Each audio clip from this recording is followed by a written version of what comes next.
Hello, and welcome to Focusrite Pro's at Home live stream event.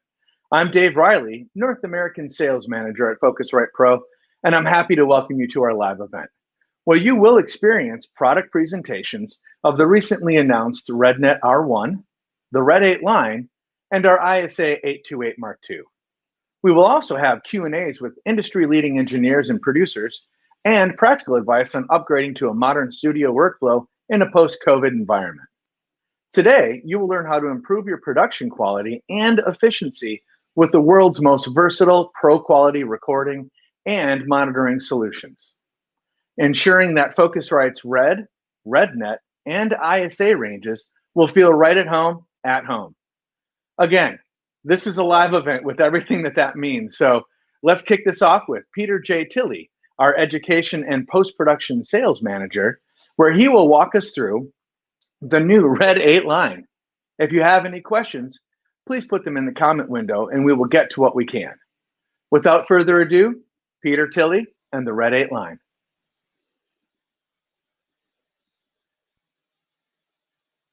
Thanks, Dave. Happy to be here at home with you and everyone watching from home today. As Dave just mentioned, we will have time for Q&A at the end, so please do feel free to type up any questions that you come up with along the way in the YouTube comment box, and we'll get to as many of them as we can. So the Red 8 line is the newest addition to the Red range of products. It replaces the original Red 4 Pre, and it's joining the Red 8 Pre and the Red 16 line as the Red range continues to expand into the perfect resource for any home or professional studio. The Red 8 line is an exemplary asset for the synth collector. If you're like me, you likely have or had all of your synths and keyboards going into one analog mixer and then the stereo output of that going into your interface. Well, now with the Red 8 line, I can have all of my synth inputs going into the line inputs on the Red 8 line, and that allows me to use them simultaneously in individual tracks in Logic or Pro Tools, Ableton, whatever it is that you use. And with the digital expansion, I still have 50 available inputs that I can use to be creative. And when it's safe to do so, of course, have other creative people in my home studio as well. For the analog gear collector, this is going to function the exact same way. Simply replace that synth connection with all of your rack mount sources. So perhaps you have some Neve channel strips or some vintage compressors that provide you with your own unique sound. You can bring that gear into the future without going 88 miles an hour simply by using the Red 8 line as the host for your home or pro studio.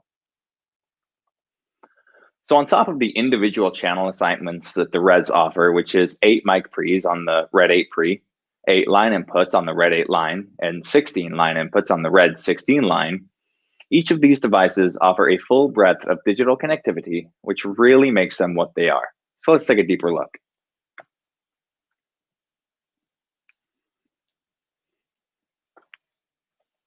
So as I go from left to right along the back panel, I'm going to explore everything the Red 8 line has to offer.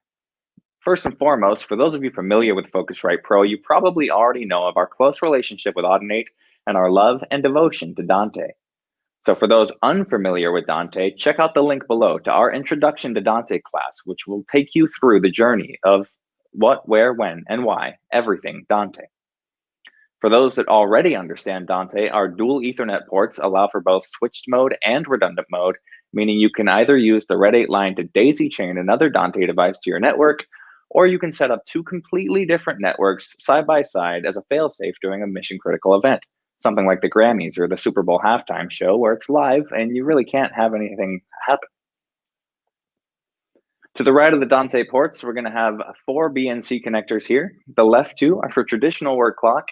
Anyone that likes to run a master clocking scheme through their studio will be familiar with that. And the 2 on the right are specifically for Pro Tools Loop Sync, which essentially does the same thing, but just slightly differently. You may notice as we're traveling from left to right along the back of the board here, we're also traveling through time. So as the last series of digital connections, we have an optical ADAT and an RCA SPDIF. These dual optical connections provide 16 channels of ADAT up to 48K, and 192 channels, you get 8 channels between both ports. Excuse me, at 192K. So that's a great resource for anyone that may have started their audio journey with a Scarlett 18i20 or a Claret 8 pre or any similar USB interface that has an ADAT output. You don't have to get rid of that old gear as you upgrade. You can simply bring that gear with you as you start your Red journey. Now you're already engaging the digital inputs, and this becomes a higher channel count for you from the get-go. So the SPDIF connections, these are less likely to get used these days, but we have decided to keep them on for a couple different cases. The main being for any guitarists out there. So if anyone uses the Kemper profile amp, for example, that has a SPDIF output, which you can use to come to the Red 8 pre and record those guitar tracks directly from the Kemper. It stays digital from the source. There's not a lot of backwards and forwards analog to digital conversion going on. It's just straight into the Red, and you still get to keep the analog inputs available for all of your other sources. So that's what I was mentioning in the beginning. Having that digital expansion really makes these things as big as they truly are. Another thing to note on the RCA ports there as well is that it's not unusual to find a digital home studio, digital stereo player that might have an RCA SPDIF output on it. So you could even connect that to the Red as well and use this device to truly run your entire home audio. One thing to note on that, this is RCA SPDIF. This is not analog RCA. So if you have any analog record players, they're not going to connect to this the same way. So do keep that in mind. So you may have already noticed we've included 2 Thunderbolt ports on the Red 8 line. And this is not only to completely integrate the Reds into your studio, but it also proves that we here at Focusrite Pro will always have you in mind. As most computers are losing ports these days, we wanted to ensure that by connecting your Red to the computer, you aren't limiting what else you can use. With that in mind, you can connect one of the Thunderbolt ports to your Mac or PC, and the other can be used as a pass-through, so either a second monitor screen or a Thunderbolt hard drive. Even a UAD satellite could be seen by your computer simply by connecting it through the Red. My personal favorite hidden feature there, though, is that you can actually connect a Thunderbolt to Lightning cable here, and you can charge your phone while you're working as well. So you have a little bit of electricity on the desk without having to bring any other power sources or power supplies up with you. So quick note, anyone that noticed that I said Mac and PC right there on those Thunderbolt ports, that is correct. We do officially now have Windows support available for the Red range of products, truly opening them up to any studio build that you may have. If you're excited to check out the Reds with a Windows machine, check out the link to our latest version of RedNet Control, which includes those Windows drivers. So the best thing about the Reds in general, though, is that there's no hidden fees and nothing is optional. So for those who work with Pro Tools Ultimate or Pro Tools HDX, you've probably already noticed that I haven't mentioned the DigiLink ports yet. These are fully active and ready to go as soon as you open the box. So all you have to do is tell the Red that you're using Pro Tools mode instead of Thunderbolt mode, and that's going to engage a different set of internal drivers, pulling the screen over to your Pro Tools setup. That can be done either through the LCD screen on the device, or it can be done in the RedNet Control software as well, which I'll show you in just a little bit. Last but not least, to the right of that, to circle back on everything that we've discussed that this product has to offer, we have our analog inputs and outputs right here. So we have a dual TRS stereo output, and then we have our DB25 connections with our, which is our 8 channels of line inputs and outputs. That's input 1 through 8 and output 3 through 10. So there's 10 analog outputs on this device. And to the right is the 2XLR mic preamps, which probably look familiar to you. These are the Red Evolution microphone preamps, which are specific to these Red range of products, and they deliver a clear and honest audio performance, which actually gives you up to 63 decibels of gain, allowing you to record any vocalist or instrument, no matter what the source. With all that in mind, we truly have designed the Red range to be flexible and cover anything that you may need. So I've previously touched on that RedNet Control software. Hang tight with me here, quick moment while I change over my screens. And I'd actually like to give you guys just a brief tour of that software as well, and really show you how much it can accomplish for you. So the beauty of these devices being fully remote controllable is, especially in this modern era of distance and safety protocol, I could deploy a Red range interface to an artist's home and completely engineer the session from here. I can make any physical change to this device from this software which you could access through a screen sharing software like Skype or TeamViewer. So if we take a deeper look, here on the front panel, I have those 2 mic pre's that I can set to mic, instrument, or line. And from here on the desk, I can raise and lower the mic pre volume as well. I also have my phantom power, my polarity, my high pass, and air mode, which is an ISA emulation. For anyone not familiar with the ISA range, we'll be touching on that a little bit later on as well. Cool thing here as well is I can also link these 2 together. So if I am recording any stereo sources, that's going to make them combine at the same time. Underneath that, we're looking at our analog outputs. So it's all kind of nicely labeled for you as well. Each of the individual analog outputs is individually controllable, and you can do that in mono or stereo if you wanted to do that. And the cool thing is that I can also control the headphones from here as well. Obviously, it's not often that your support is going to ask you to turn their headphones up for them, but it might happen. You don't have to go to the desk and do it. You can just do it from right here. And lastly, you get a nice little metering of everything going on the Dante side of things as well. So here in the monitoring tab, this is going to be for anyone doing any kind of surround mixing or Atmos mixing, which we'll also learn about later on today. This is going to get you any of the output groupings that you need. So for this device, you have the 10 analog outputs that I mentioned earlier. I can assign the monitor knob to control all 10 of these at the exact same time. Let's say that I'm just doing a 5.1. I could just select the individuals that I want. So it truly doesn't matter the way that you want to do it. You can customize it however you want to customize it. My favorite part of all this, though, is the input routing screen, because this really does give you just full, honest, raw control of what's happening in your DAW, your digital analog, or excuse me, digital audio workstation. So for anyone not familiar with that terminology, that's your Pro Tools, your Logic, your Ableton, that's referenced as a DAW, which we'll see here as well in a little bit. So what I can do here is fully change what that Thunderbolt driver is seeing. And the way that I have it set up currently, let's say that I have 2 keyboards connected to my Red, and then I have an X2P in the other room. I have my 4 inputs here, my 2 stereo sources, and my stereo source from the other room. So say hypothetically, I purchase a 3rd keyboard and I want to get that hooked up, and I don't want to confuse myself that I'm on 3, 4, and then 7 and 8. I simply move this around. So by going here, I can select any of my inputs, so that's any of the analog or any of the digital inputs, and just simply move them around. So that's bump the Dante channel down. So now if I were to go to Logic, channel 5 and 6 would be line 5 and 6 on the device, and channel 7 and 8 would be that stereo input from the X2P in the other room. So it's that easy to just change where the computer, where your DAW sees those inputs, which really makes just use of life easier when you're using these products. On the output side of things, I can do the exact same, but backwards. So this is for all of the analog outputs as well as all of the digital outputs. So all of my line outputs here that are available to me, all of the ADAT outputs and all of the Dante outputs are fully customizable. I can select any of the playback, the DAW channel that we were referencing a second ago there. This is any of my Pro Tools or Logic channels. I can individually send a bus to an individual output, any of my hardware inputs, and a custom mix. So a useful tool for doing custom mixes is often for headphone use. Let's say you have 2 artists in there that want to hear something separately. I can go into my custom mix screen up here, and I can pull in by simply clicking up here. This is going to drag everything that I have going into the studio. And let's say, for an example, that my artist is got a stereo source coming on 1 and 2, but they only want to hear themselves on the left. I can simply pan this over here on that custom mix, which if I go back to output routing is only on headphone 1.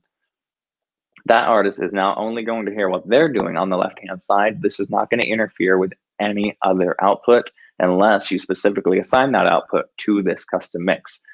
So we have 8 different custom mix options here, which gives us full customizable control over everything that you are possibly able to do with this product. Hopefully that's helped to show you guys how massive the Red 8 line is and everything that it can accomplish and how much the Red range of products can accomplish. With that, I'd like to introduce Dave back to your screens and let's see if any questions will come through during that segment. Thanks, Pete. So let's look and see. The first question we have is it possible to control the Red interfaces via an RJ45, preamps, etc.? Are you planning to add this option? That's a great question. At the moment, I don't believe there is. I would need to do a little bit of digging on that for you. As far as any plans in the future, we can't really discuss what we're thinking of doing, but we can circle back with that. If you leave your email in that comment box as well, we'll find a way to get back in touch with you and keep you in touch with anything that we are doing. Excellent. The next question is, what is the difference between the Red 4 Pre and the Red 8 line? So the difference is in the analog inputs that they offer. So digitally, they offer the same thing, but the 4 Pre has 4 mic pre's on it, and the new Red 8 line has 8 line inputs instead, giving you those 2 optional mic pre's. And of course, as things do evolve over time, when the 4 Pre came out, Thunderbolt 2 was still the norm, so that has Thunderbolt 2.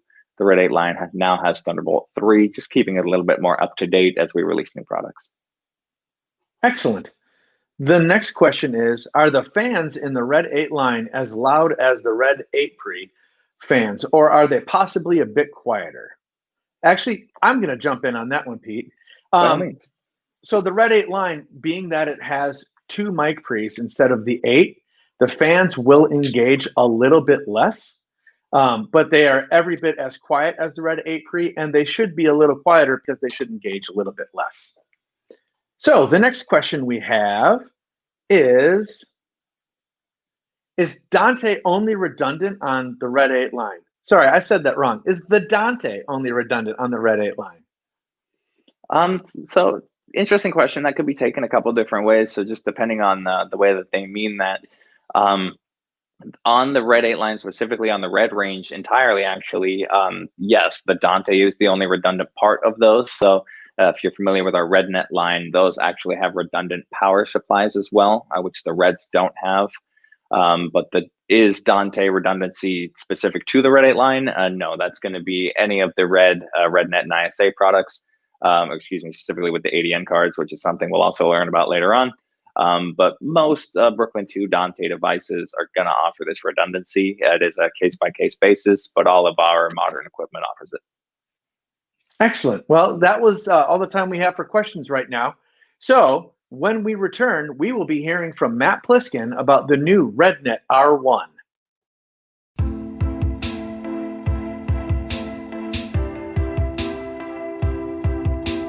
RedNet Control is the utility software at the heart of every RedNet system.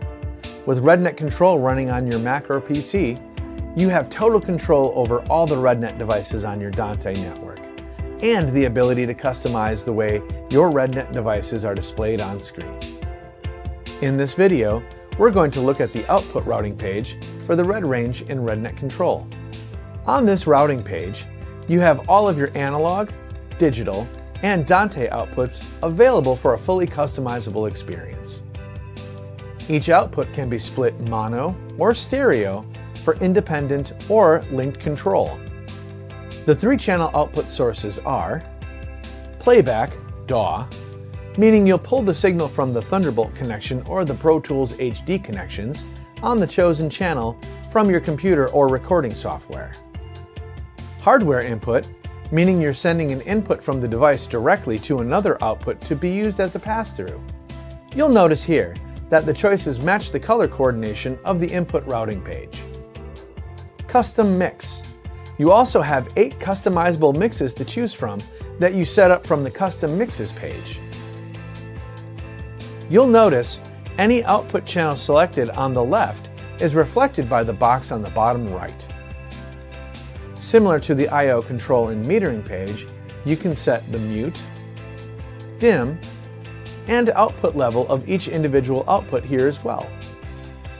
Above this, you see the option to adjust the output channel sources for your analog, digital, and Dante connections. You can also restore to default settings, undo changes made, and see the current sample rate. Thanks for watching.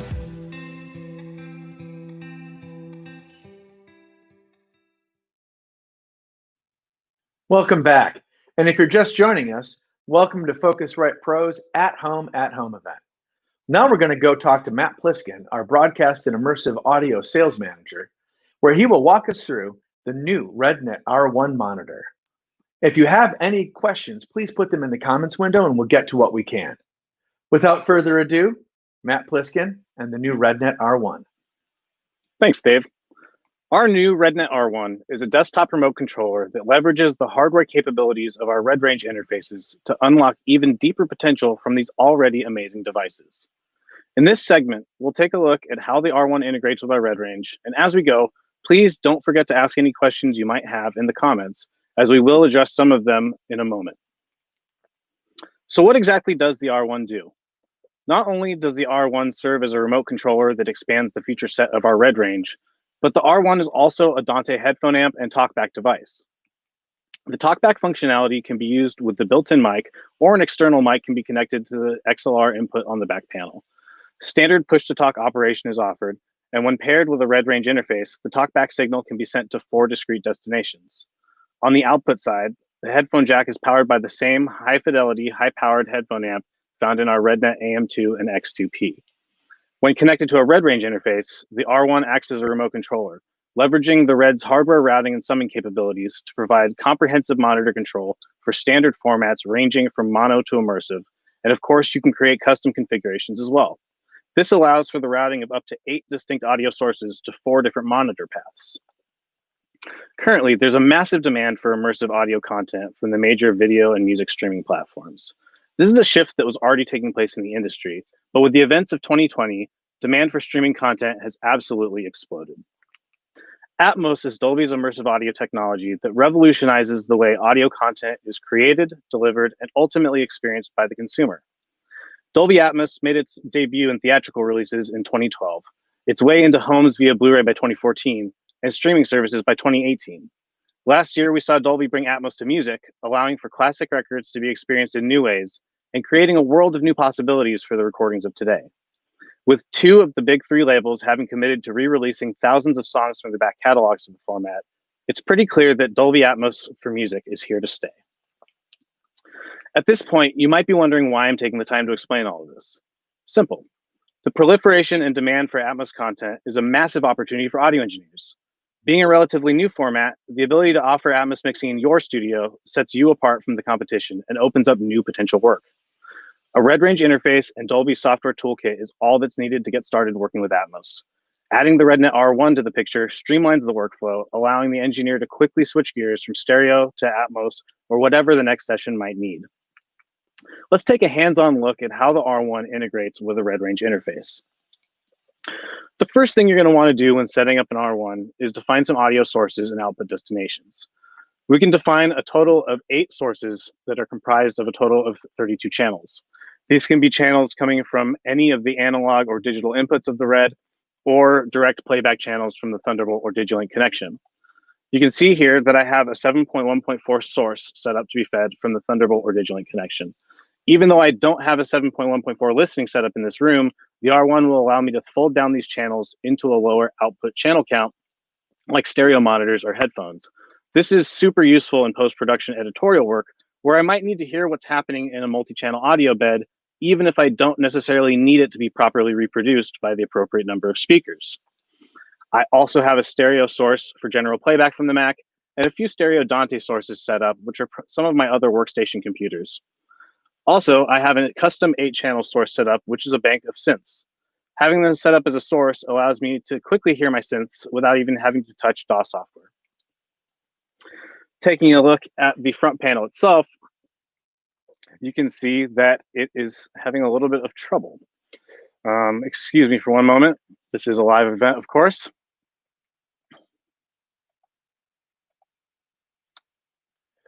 And instead of looking at that, why don't we just take a look at the output routing configuration. So here on the monitor outputs, it's very similar to the source configuration. Instead of 8 sources, this time we have 4 output destinations. These can be any of your standard typical output formats or a custom multi-channel configuration of your design. We also have an A/B assignment so that you can quickly switch between your 2 most common output destinations. In my particular studio, I have 2 sets of stereo monitors and a sub. So I've configured this as a 3-channel configuration. This is really nice because it allows me to mute my sub on the fly. And so as you can see, the R1 has quite a lot to offer. We have our talkback, our monitor control, and our built-in high-quality headphone amp. So given that this is such a great product, I'm going to guess that we've generated some questions. Let's bring Dave back on. Thanks, Matt. So the first question we have should be popping up any second. Can the R1 be used as a standalone without any other Red or RedNet devices? Yeah, so the R1 does function as a standalone Dante device. As a Dante transmitter, you're going to get the talkback input, whether that be the built-in mic or any mic you connect to the XLR input on it. It will still have push-to-talk functionality, but the 4-zone talkback destination feature is really only when you pair it with a Red. And then as a Dante receiver, you can send it any stereo pair of Dante channels, and that's going to come out on the great sounding high-powered built-in headphone amp. Excellent. So the next question we have is actually, I'll grab this one, Matt. It's how much does the R1 cost? Well, the R1 has a US map of $849.99, but you should check your individual regions just to make sure. And the next question is, will the R1 work with the Red 16 line? Absolutely. So the R1 works as a remote controller for any of our Red range devices. So that's the Red 4 pre, the Red 8 pre, the new Red 8 line, and of course the Red 16 line. Excellent. And okay, so I just set up a new 7.14 Atmos system using a Red 8 pre. So I have full solo mute compatibility per speaker. Yeah, absolutely. So on the output side, you'll be able to solo each of your speakers should you want to, likewise mute them. You can also press and hold any of those select buttons and use the main output level encoder to trim them should you need to. Also, in terms of those solo options, you have multiple different options for the solo mode. So it could be your typical solo in place where you're just hearing that channel, solo in front where you're hearing that channel and everything else is dimmed, or solo to front where it brings that channel to a specific speaker that you've defined. Excellent. So I believe this is the last question. Is the headphone amp built into the R1 different from the AM2? So the headphone amp is actually the exact same great sounding headphone amp that we have in the AM2. So you can count on it to provide the same great high powered output. That's great. Well, thanks for all the questions. And when we return, we'll be speaking with Ceri Thomas from Dolby Labs, producer, engineer, mixer Steve Genewick, producer, engineer, mixer Rob Burrell, and our own Matt Pliskin to talk about Atmos and working at home. Stay tuned.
Thanks for staying with us. And if you're just joining us, welcome to Focusrite Pro's at Home event. I take great pleasure in being able to introduce you to our esteemed panel. And as before, if you have any questions, put them in the comment section and we'll get to what we can. Now, let me introduce you, Ceri Thomas from Dolby Labs, producer, engineer, mixer Steve Genewick, producer, mixer Rob Burrell, and Matt Pliskin. So, to start this off, we all know that people are working from home more now than ever. But Rob, you started working from home a good while ago. Why did you start that? My starting of at-home work was based on the fact that after years of being in commercial studios and having young kids, that I was missing out on life. And so I really wanted to get back into my home environment, and technology caught up with the desire to do that. And then realized that as a mixer, being in, again, the same room all the time, it just allowed me to be better at what I do. Oh, that's excellent. Now, Steve, you've been working out of Capitol for a really long time, but I know you work other places as well. Was the main focus for you to move home similar, or did it really come down to when COVID came out?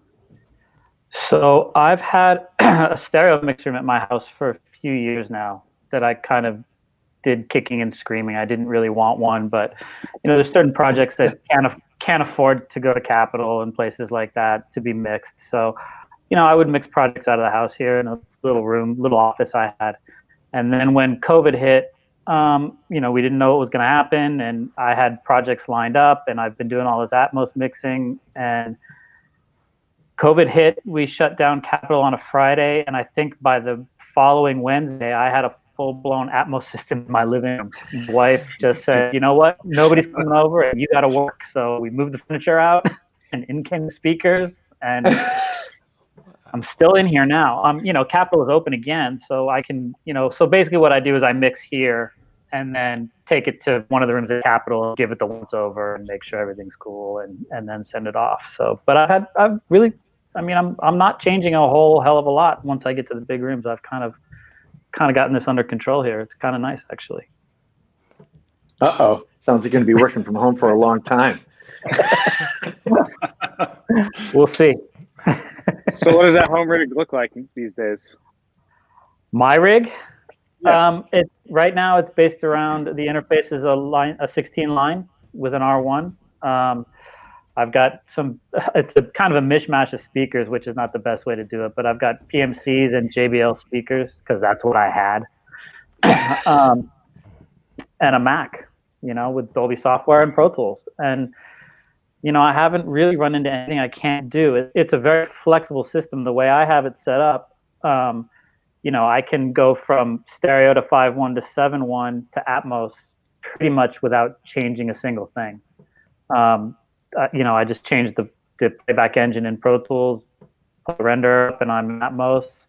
If I'm in stereo, I just switch over to the RedNet interface, and I'm in stereo. And it's been working really well. And again, I'm seamlessly switching, going from stereo to 7.1 to Atmos sometimes in the same day, and it's really fast, really convenient. The software works; it's great. Haven't had any problems. It's a rock solid system. So yeah, I'm really happy with it.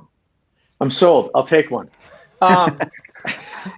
Now, Rob, you don't have the same speakers, but you have a similar kind of style setup, right? It's not all the same. No, that's correct. I'm using ATCs in my front, and then JBLs all around for everything else. Yes, so similar situation. I was a JBL user for a lot of years, and when I switched to ATCs for stereo mixing about 5 years ago, I decided that I would keep my JBLs in the rear. And so when I did the Atmos setup, I thought, well, this has been working for 5.1, having 3 ATCs up front and the JBLs in the back. So I'll just, expand that way. So nice. Yeah. So, truth be told, I've seen your setup. Yeah. I like your setup. Yeah. It's a lot of speakers, though. You're doing. Yes, it is. like 85.14. Yes, that's about right. That's about right. I'm actually set up for 11.1.4. Yeah. Yeah. That's really good. And you're also using the Red 16 line, correct? Yeah, 16 line with the R1, all on one computer for Atmos. Just like Steve said, the beauty of this is it's all configured and set up, and you can switch. I can work on a stereo mix. I can go to an Atmos mix back and forth if I have tweaks to do in a day.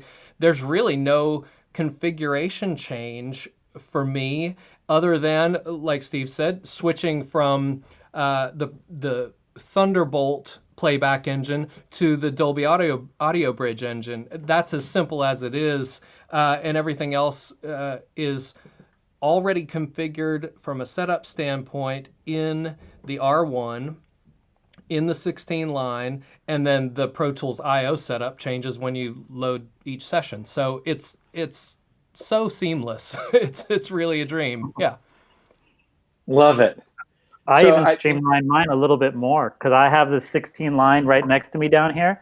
So I have the top headphone jack is stereo and the bottom headphone jack is the binaural out of the renderer. I just switch the jacks. That's killer. That's great. I love it. Okay, I feel like I should have even known that. Now I feel silly. That's really great. I feel that, Ceri's just kind of hanging out, and we should probably involve him more than just smiling. Ceri. You're happy this there? Is great. Hey, at any time I don't have to talk about Atmos because the customers love it, that's even better. So, well, it means you've done your job. We're going to ask you some more questions about it. That is for sure. Speaking of which, what's new with Atmos? What's going on? What's the haps? Well, I'm actually really excited. It's a beautiful confluence of things kind of coming together with the Windows support for the red lines and the updated Nuendo coming out soon with the integrated renderer.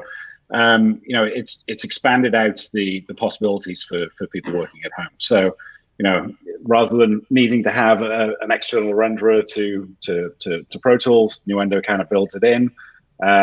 With the Windows support there, it's just fantastic, and that's the thing that's been really excited about this development of Atmos in the marketplace. Is yes, it started in the big rooms as Matt mentioned, but it's really kind of penetrating all markets now, and so.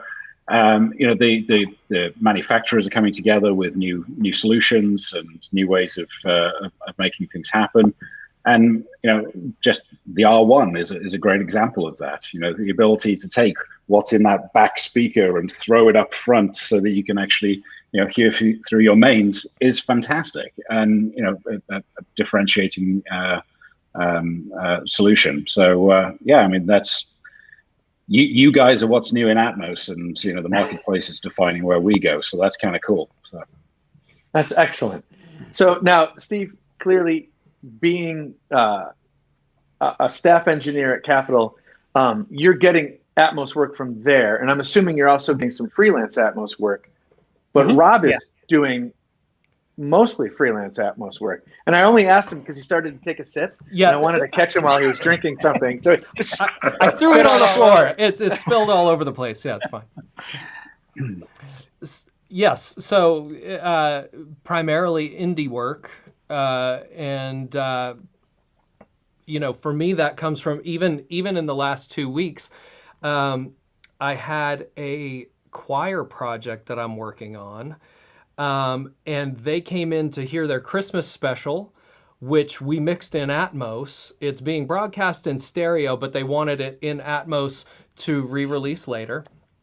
They came in and heard what can happen with Atmos for the first time, and they said, when you mix our record next February, can we mix the entire record in Atmos? So it's, and I've recorded the whole record. It's full band, full orchestra. We recorded at Ocean Way, Nashville, and it's a 300 voice choir. It's going to be amazing, so people come in yesterday, in fact, a hard rock band that I've been working with for 15 years called me about mixing their next record in February. And they had seen me posting about Atmos and said, "Is this something you think we should do?" I said, "Well, of course it's something I think you should do. It's amazing, you know." And so I think there's the understanding of the consumer. They're becoming aware of it. They're experiencing it because it's easily available to them. And now musicians, producers, engineers, they're all, you know, they want to figure out, okay, how can we make this happen? So with this hard rock band, their engineer's the one who reached out to me. And so we talked about some ways I'd like for him to add some additional miking when they cut drums, so that I can have a little bit more fun in the implementation of the mix, knowing that it will be Atmos. So. Well, that's a great answer, because that gives me the next question. Steve, are you noticing that you're putting different mics all over the place, to knowing I'm going to be in Atmos, so I want to make the sounds different than I would normally do on a stereo record? Absolutely. Pretty much anything I record now, even if there's no plans for it to be in Atmos, I'm hanging a few extra mics here and there and thinking about it. You know, I tell a story early on when I started mixing Atmos, which was Ceri, like 3.5 years ago now, or something like that, before anybody knew we were doing it. Yeah. I thought, you know, everything I was mixing was stuff that had already been recorded, and I had a big band project coming up, and I thought, let me hang some mics and figure it out, and I did that, and it just worked so well. You know, it's so much easier to create the space when you create it from the start. I'm helping mix another record now where they decided right from the get-go, you know, before they even started recording, that it was going to be in Atmos. So the elements are there. So it does make it a lot easier to deal with when it's thought about beforehand. And even this other record I'm working on, because they knew it was going to be in Atmos, some of the actual writing and production process took that into account. You know, wow. So they knew that they were going to have stuff to put in the back, and we can, you know, let's put some ear candy in here to make it move around and stuff like that. So hopefully we're getting to the point where the artist, the production is starting to consider this beforehand, and it not only makes it easier for us, but it makes it way more compelling also if you're thinking about this from the get-go. You know, it's much harder. I always say the hardest thing to do in Atmos is a 4-piece rock band from 30 years ago. You know? Yeah. Yes. It's really hard. Sure. 8 tracks. Here you go. Make this spin all over the place. Yeah, that's kind of, you know, I've had a couple like that where it was like, man, what do I do with it? I mean, you know, we have ways around it, and we've got some pretty good results with some stuff, but it sure is a lot easier when you got, you know, 50 tracks of orchestra from Abbey Road. I can imagine. So that being said, when you guys are mixing stuff that was specific stereo, are you noticing that you're trying to reamp effects, or are you just creating different spaces just using plugins, or how are you trying to figure out how to take this wall? I mean, there's always been depth, right? We all know that we worry about the depth in our mixes, but now the depth is just everywhere. How are you achieving that kind of sonics based on, this is the plan, but I need it everywhere? A lot of trial and error. Yeah, I mean, I have tools that I've built because the tools didn't exist when we started. You know, tools I've built to do that. You know, with different delays and stuff like that. I've built my own reverb schemes. I use a pre-delay scheme that spills through the room. I've done stuff like reamping stuff into the big rooms at Capitol. So kind of all of the above. And when you get a new problem, you figure out a new solution. That's been kind of the fun of it, to be perfectly honest with you. But yeah, there's, you know, I mean, I've had people say, you know, there's only 8 tracks on this. It's like, don't worry about it. We'll figure something out, you know. And some stuff is not as Atmos-y as other stuff. It depends on the record. You know, I mixed the Norah Jones album. And that's, you know, there's not stuff flying around the room. There's not, you know, it's just you're sitting in a nice space. I also mixed the LL Cool J thing where there's car chases and explosions, and so it really depends on what you're mixing. Sure. Rob, do you find the same thing, or what are you doing to try to recreate? Yes, absolutely. It's so song dependent, and I agree with Steve. The adventure of all this is fantastic because to me it's a wide open picture, but proceeding with caution to keep the emotional impact of the record without making it you don't want to make it a gimmick, right? You don't want to make it a spectacular event and the song or the artist gets lost. Then, in my opinion, we've messed up big time. So experimenting with different things like how do we move things around? How do we create an environment that is truly the word immersive, like Steve said, it doesn't have to be things flying around your head, but we get to bring the listener inside the mix instead of them, seeing the mix or being a spectator. We get to bring them inside.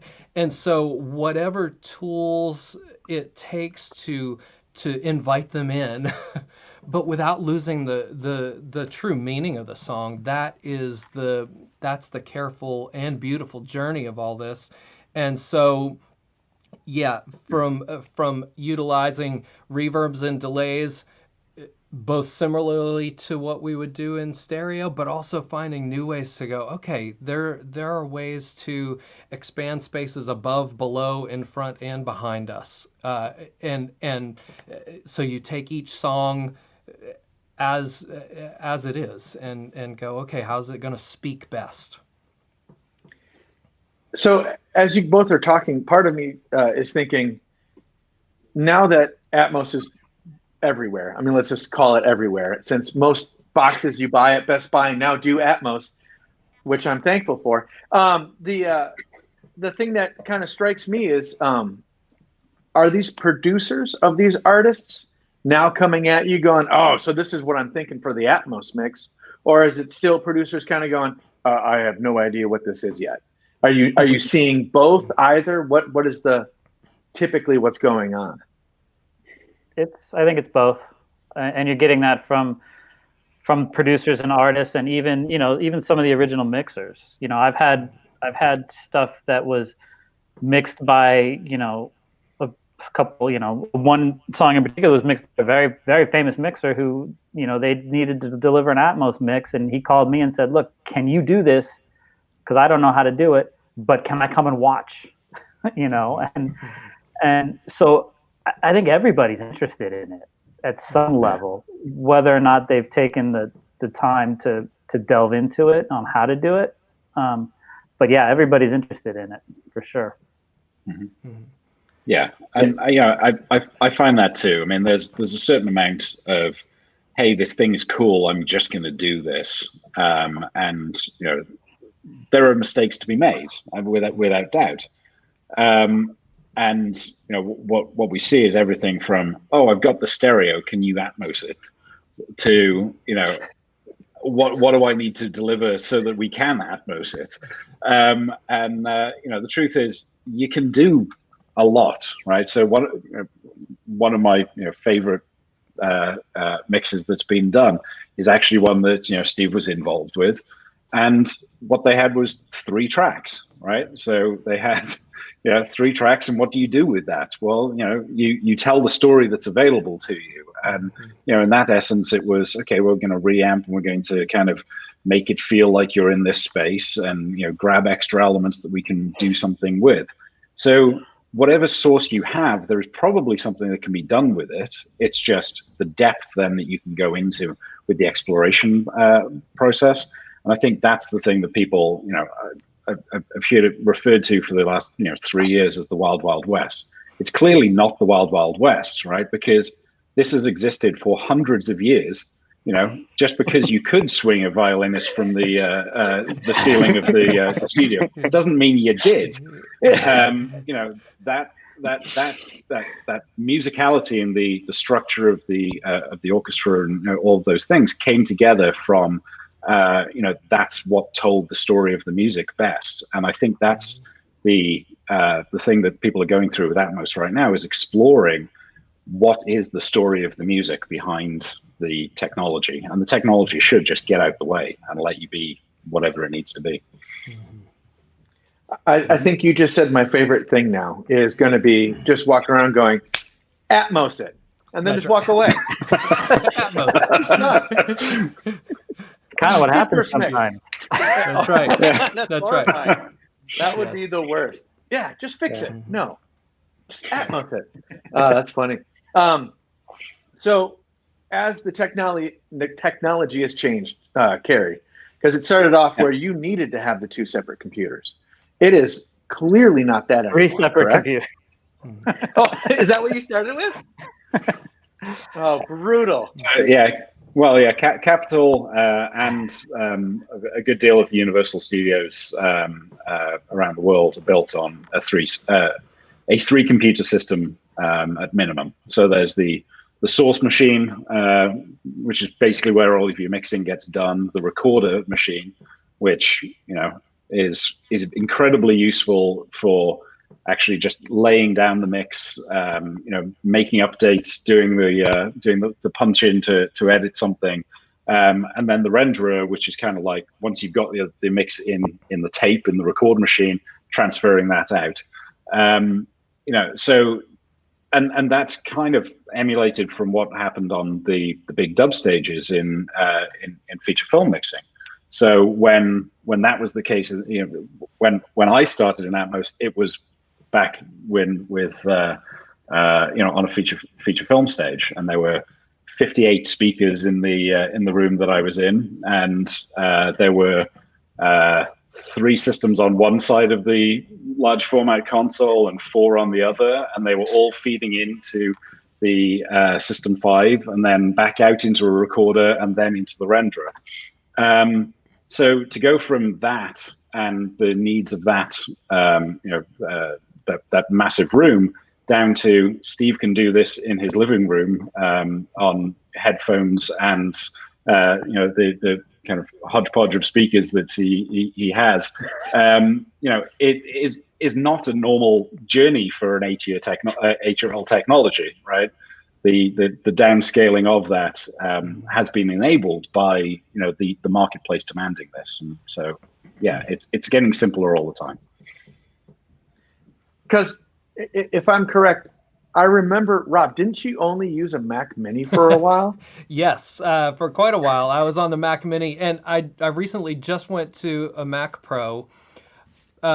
However, whether it was necessary, I'm still not sold on the Mac Mini. The 2018 Mac Mini is a beast of a computer, and I was running full Pro Tools and the renderer all on the computer. But what I found is I am fairly aggressive with my plugin usage, and I'm a tweaker. I do not like to commit to anything until I say it's done. I always want to get in there.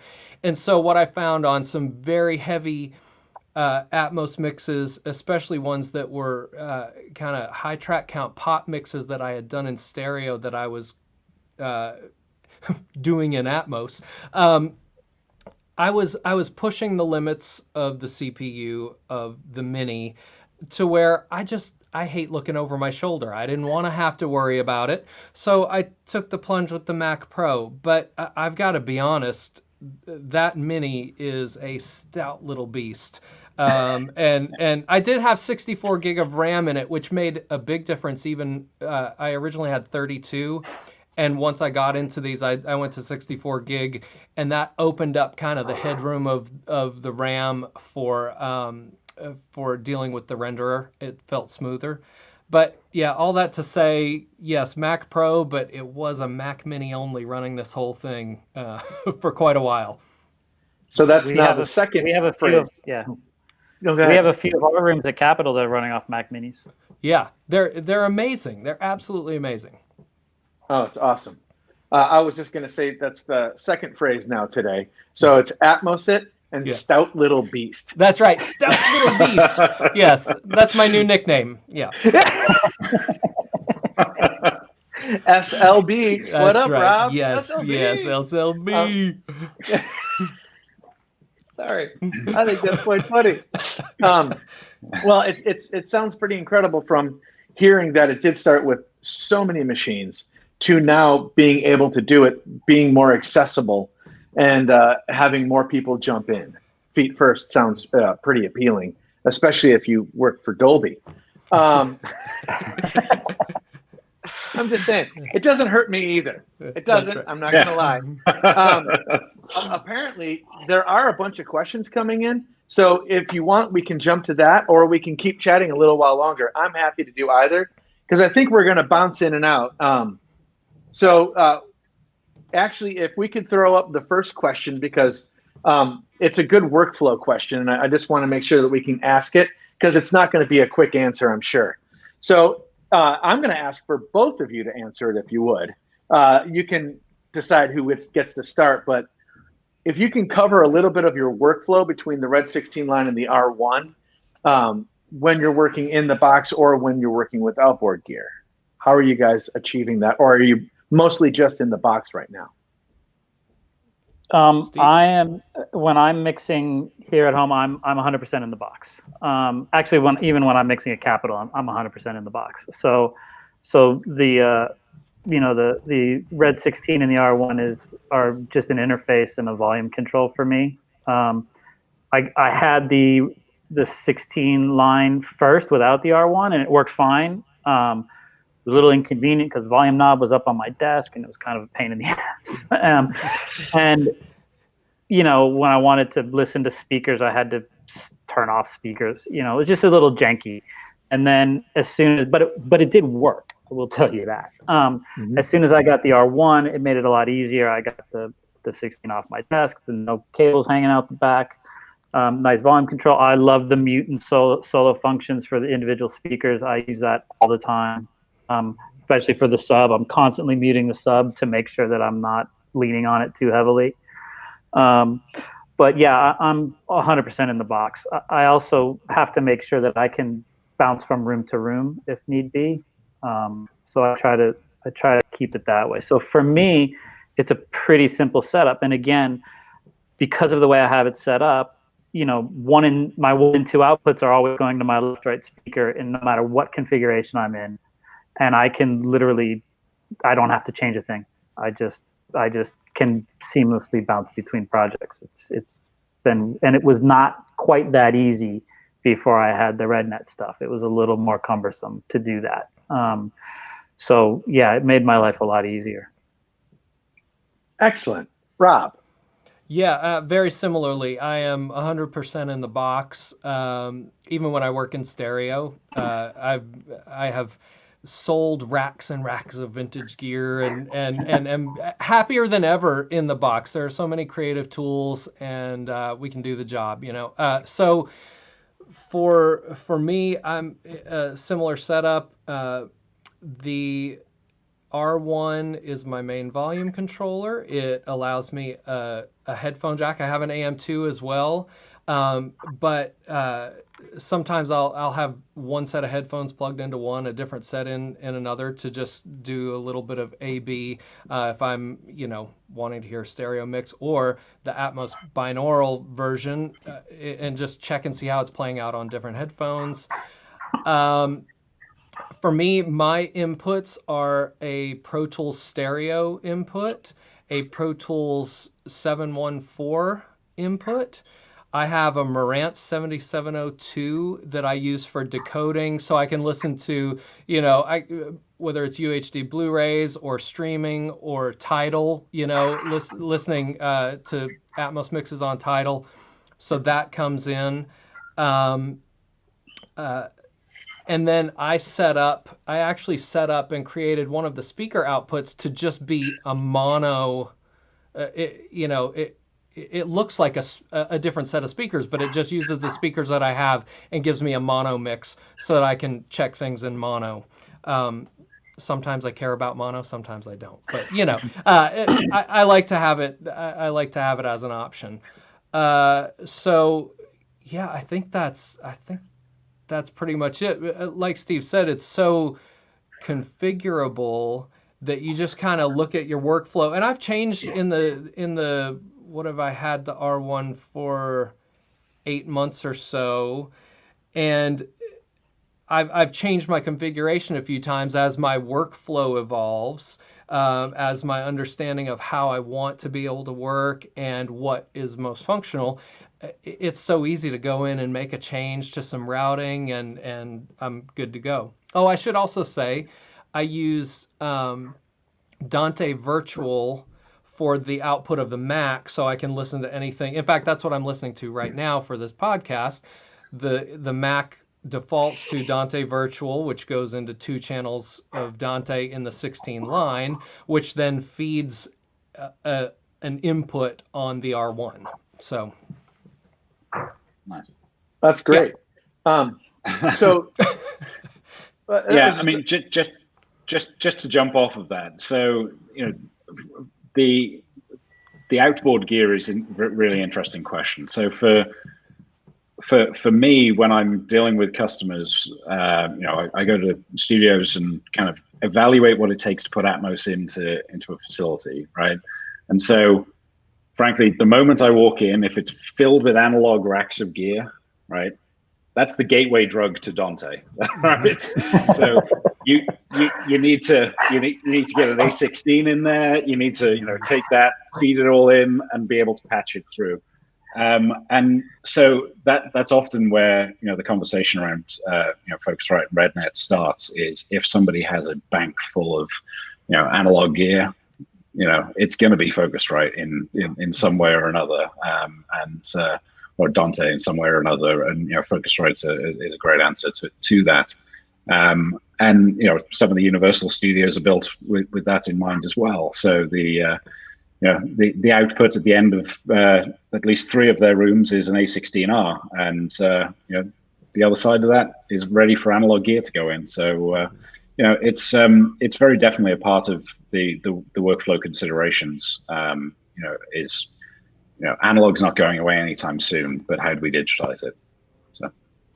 So I'm gonna jump off what Ceri said as well. Says, oh, that's good.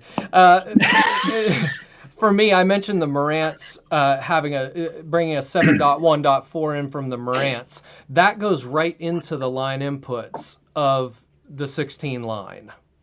So the 16 line becomes a router of sorts for this, and the R1 controls it and can do more routing there. If I do need to bring anything in other than a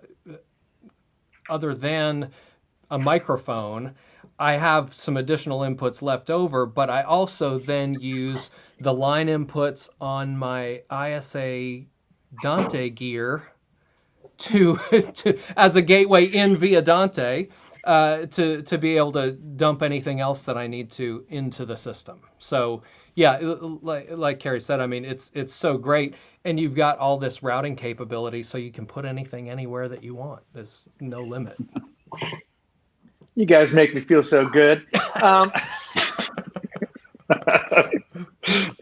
Well, the funny part is, since we've been doing all this with the Atmos, we've come up with we've solved other solutions at Capitol that have nothing to do with Atmos. Just, you know, because we have the 2 rooms that sit together, so we now I mean, we haven't installed it yet, but Matt knows about it. You know, we have a plan to route our headphone systems from one room to the other and be able to do that seamlessly. So this is all kind of piggybacking on everything else. So we're finding, you know, all kinds of new solutions for this stuff, which has been really fun. Mm-hmm. That's excellent. So is it just the 2 main rooms at Capitol that you're going to be routing headphones, or well, I guess probably you could start doing it for everything if you wanted to. Yeah, but the special thing about those 2 rooms is because the wall opens up, we use the rooms together. So to be able to use the headphone systems from both rooms to get more headphone mixes, because my life wasn't complicated enough.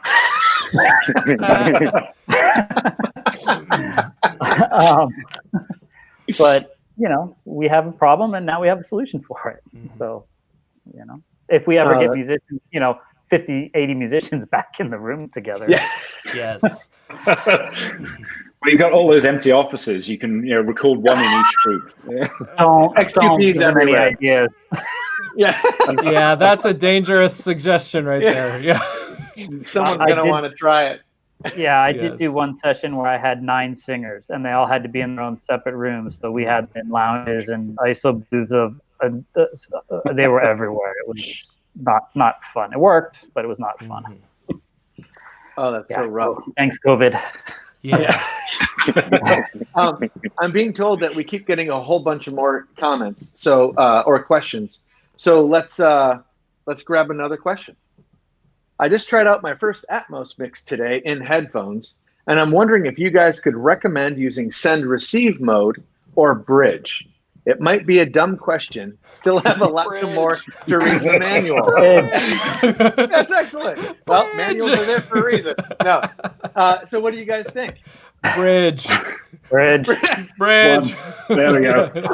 Three bridges. That's excellent. Yeah. That was the easiest question to answer. That's right. Let's see what we got. And for hi, another one. Thor, by the way. Yeah. Oh, yeah? That was a good guy. What's the most casual place that you see Atmos being used? In restaurants, shopping malls, or different parts of the song coming from different places? So it sounds like that might be more of like when you're building these Atmos mixes, are you even thinking of where the final use is going to be, or are you just thinking of the song? I mean, I always want to know what I'm mixing for. If it's just a straight up song that's going to one of the streaming services, or if it's going to be used for a film or something like that, TV, that's obviously a little bit different. It's funny, we were having on another call this morning. I now have a consumer system in my family room that's a soundbar system with satellite speakers. And so I've just, in the last couple of weeks, started listening to consumer stuff in my house. And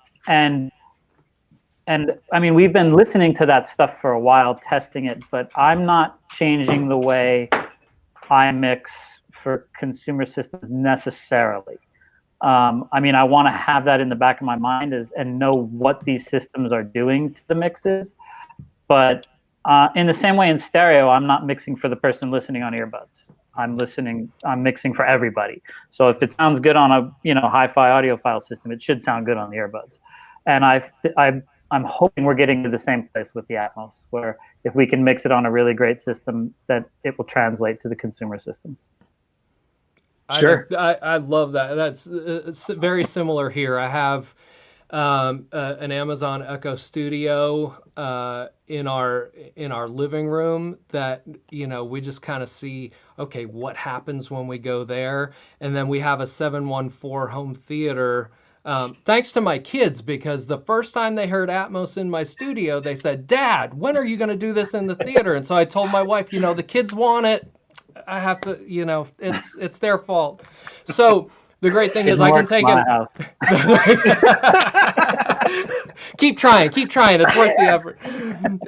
So I can take a USB thumb drive from the studio and go upstairs to the Marantz that's up in my theater and pop it in and see how it plays in a home theater setup. As well as listening to things on the Echo Studio. And like Steve said, I mean, for years this has been the debate, right? Do we mix for MP3s? Do we mix for headphones? Do we mix for the hi-fi audio file? Well, we should just be making the best mixes we can, being aware of all of these different things. But when you start to cater to one, another is going to lose out, right? So same thing. I think we mix it for the best possible scenario and just make sure we're not hurting anybody else down the line. So are you guys seeing, and maybe this is a hit redundant, but are you seeing the request of submitting Atmos stems for like Netflix, let's say, or Hulu, or now HBO Max has announced, what was that today, that it came out that they're going to be streaming all of Warner's movies. So are you guys are you thinking about that, or have you seen requests for, I would like the stems so I don't just get your file and dump it in the show? Carrie's smiling and laughing, and I think he's got an answer. I haven't gone into that yet. I've had one request for it was really not a request but a question. Okay, what happens if this gets placed? Do we need to do something different? And I'm not 100% sure the answer of that yet. It's something I need to talk to Ceri about. Maybe we could do that here, Ceri, right now. But so yeah, but it is to go into it. Yeah, it is a question. How do we, if this is going up into a theatrical, how do we? I mean, it's easy to pull up the mix and the Dolby renderer does its thing and it makes it play, but how does that translate in the context of picture? So do we need to have something different and make some concessions? I actually did one mix where I had separate 712 beds for drums, one for guitars, one for keys, one for background vocals, one for lead vocal. Just kind of experimenting with this to go, okay, it doesn't make it too much more cumbersome to do the artwork, the artful part of the work, or and it ended up to be pretty seamless. But yeah, that's sorry, that's a little rambling, but yeah, it's a question. It's yeah, I mean, it's a common question, to be honest with you, and the answer is always it depends, right? And the it depends is almost inevitably down to what's happening on the final mix stage. So coming from that world, I was a mix tech on movies that were being done in Atmos, right? So the first Atmos project that I did,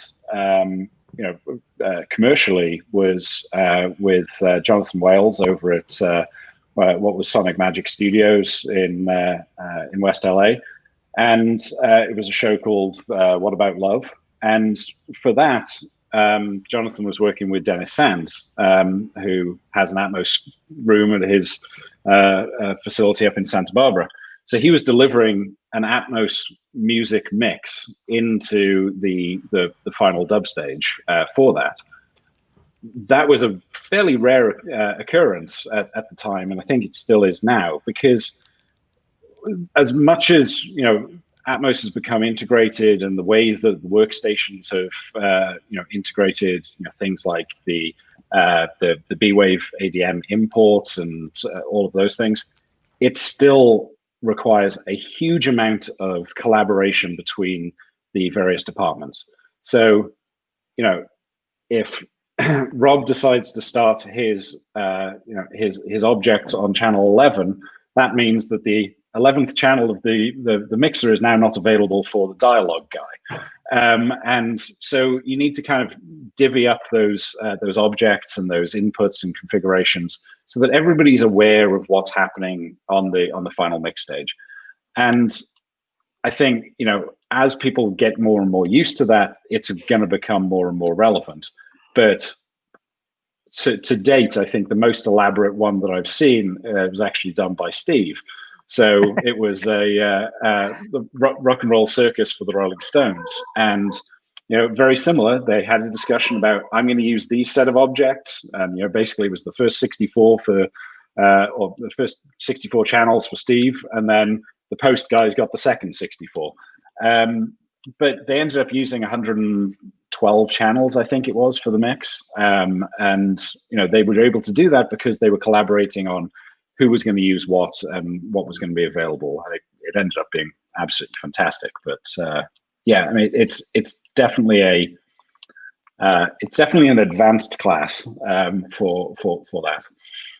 I think we have to also just keep in mind that if we're talking about Dolby Atmos for music and Dolby Atmos for film, even though we're using the exact same tools, I think we're using them in a drastically different way a lot of the times, and for a radically different purpose. When you're dealing with music, the Atmos film mixers, who are absolutely great at what they do, they have a different outcome. They have a picture and they have a story and all that stuff, whereas we don't have that. So I can be a lot more aggressive in my Atmos mixing and using the space and moving stuff and the rear speakers and all that kind of stuff, because I'm not part of a larger story that's being told. So, and because I don't have to worry about what's down the line, the next guy down the line, and does he need a bed and the objects and all that kind of stuff, I'm kind of free to use the system however I want. For instance, me personally, I don't use the bed hardly at all, and I have different technical reasons for that. But whereas the film guys use the beds all the time, but they're in a more controlled environment. They're in a movie theater. I'm in, God knows where my mixes are being played at this point. So, so I think we have to acknowledge that mixing music only and mixing films are two completely different things, even though we're using the exact same tools, and they don't always. I don't think you could take my mix of whatever and just go, oh, can we use that in a film and drop it in, because it's going to mess up their whole scenario. Mm-hmm. Well, that's great, because that means you guys get to remix stuff, and it's just another fee. So, yeah, right. I think we have another question coming up that seemed very interesting, and it might be more of a Ceri question, and it was based on Dante-enabled speakers. Let's see if we can get that up. Anyone using or trusting Dante-enabled speakers or monitors yet, or are most people just going to traditional style speakers? Are you seeing that, Ceri? I actually tried it once and went away from it.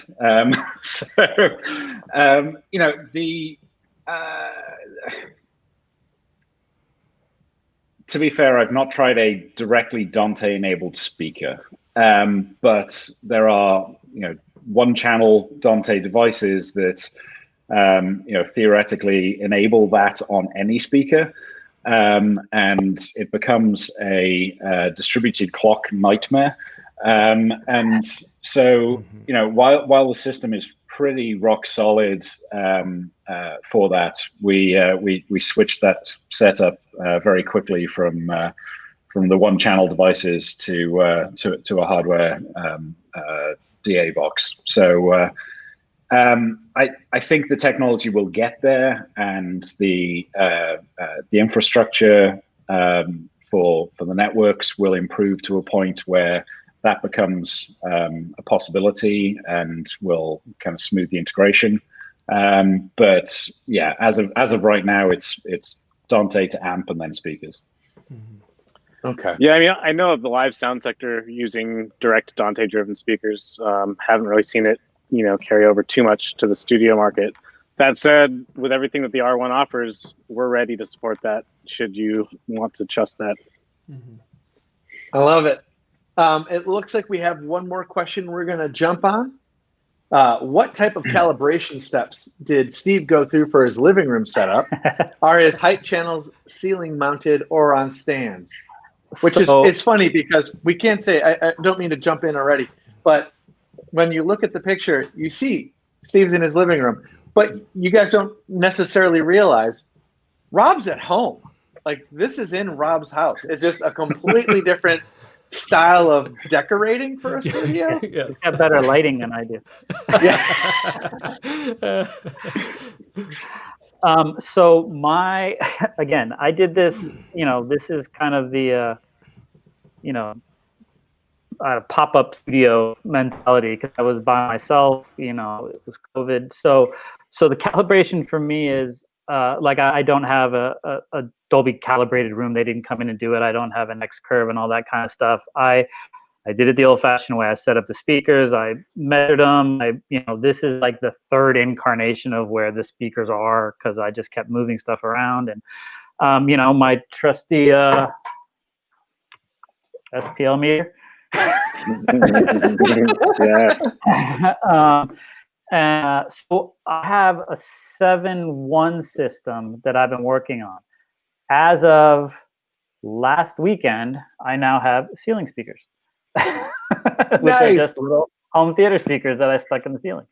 So I now have a 7.1 system, which again helps out quite a bit. But really, I just went through and make sure. I mean, the thing about Atmos is, it's again, we're all using we're both using mismatched speakers and all that kind of thing. It's not so much that the EQ curve of the speakers is equal all the way around. It's that the level of the speakers is equal all the way around. So that's the most important thing, because the system doesn't care where the speakers are or how many speakers you have. It's just trying to steer your objects to the right place in the room. So the most important thing is to make sure those speakers are calibrated equally. And I just did it the old-fashioned way, put up pink noise and moved around the room, and it took a long time. I'll be honest with you. It's especially when you're doing it by yourself. There's a lot of contorting, and so. I will say that when I added the heights channels last weekend with the Focusrite system, it took me about 10 minutes to add those speakers. I mean, once I got them home, but to add them into all my different profiles, it was really simple and really fast, and it worked really well. So yeah, that's great, and I bet your family loved having you play pink noise for long periods of time just to do measurements. I bet that went over really, really well. Yeah, I have to warn everybody when that happens. Yeah. And when I originally set this room up, 2 of my kids were here working and doing school. We had 5 people in the house, all on Zoom calls in schools, and I was doing. There's some records my daughter absolutely hates right now because she had to over and over and over again. So. That's awesome. I think that's quite funny. It looks like we have another question, and it seems pretty interesting to me. So it's, are you mostly doing binaural headphone mixes or speakers? Now, I'm going to augment the question a little bit because I think I know the answer, but how often are you listening in headphones when you're listening to your Atmos? For me, I'm actually checking a good bit. I think it goes back to the earlier question. I am not necessarily going to make changes based on the headphone presentation, but I do want to know. I mean, my kids are already consuming it, via Tidal and earphones. The reality is that's probably how most people are going to hear it right now, and I do care. I don't want to make drastic changes based on that, but I do spend time under the headphones just going, okay, how's this going to play out in the real world, because everyone doesn't have this setup that I have. So for me there's the main part of the mix is absolutely on the speakers, but really getting in and I think the main thing I'm listening for in headphones is that story being told accurately? Is the translation of the story and the intent still there, or have I done something that would be distracting? And then I might make a change. But typically what I'm hearing in my room is being translated well into the headphones setup. So yeah. Yeah, I would say the same. I'm not checking. I check it towards the end. We now have, and I think it's on the Dolby document stuff, we now have a thing that we started doing with Capital and the Universal guys where we kind of divvy up the objects ourselves into different binaural settings. So now while I'm mixing, if I have something that I'm pretty sure wants to be in the far setting of the renderer, I can just dump it into objects down the line that automatically are preset to those settings in the renderer. So I can kind of gauge and I've done a couple hundred songs at this point, so I'm pretty good at guessing where it's going to go. But then I will actually put the headphones on and take a listen and make sure that it's doing what I want it to do.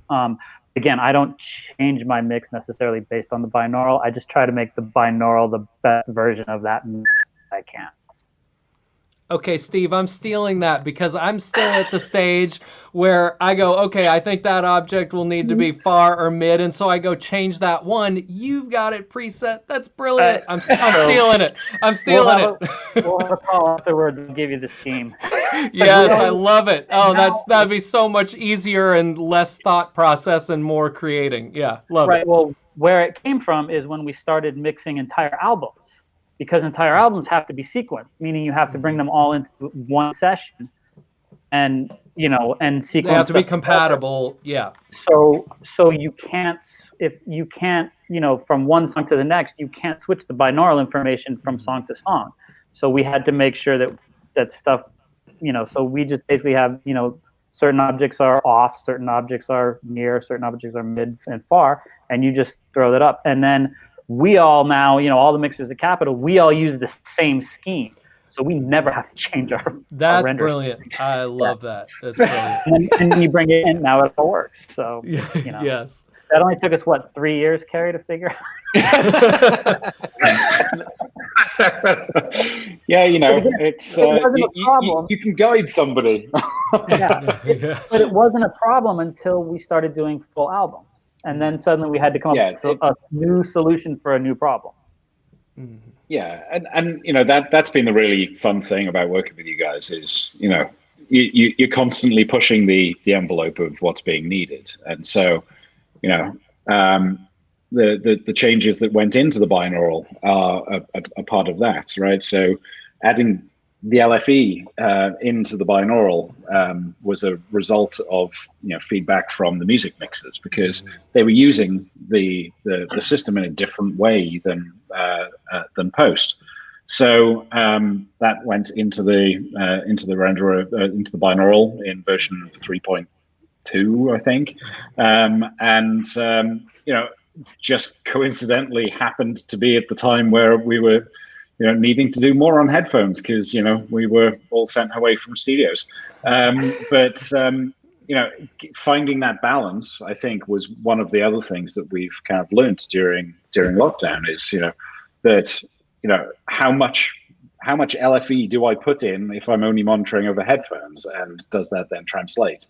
And I think that's the other thing that they've been kind of getting to is I hate to use the word template approach, but a rule-based approach for what level can you put in without everything breaking or it being just too weak. Yeah, I mean, it's been a learning experience and quite fantastic.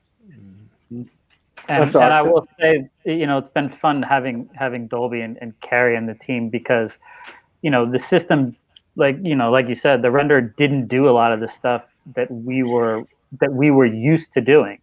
So I would call Ceri or complain to Ceri about, does it do this? And he'd go, no, it doesn't do that. But a month later, it did it. So even though it would just magically appear. Yes. So they've been great with us, and implementing stuff now, even though it's a system that was built for post and is still used in post. They've been good about implementing stuff that we need in it too, which is great, like meters. Yes, meters.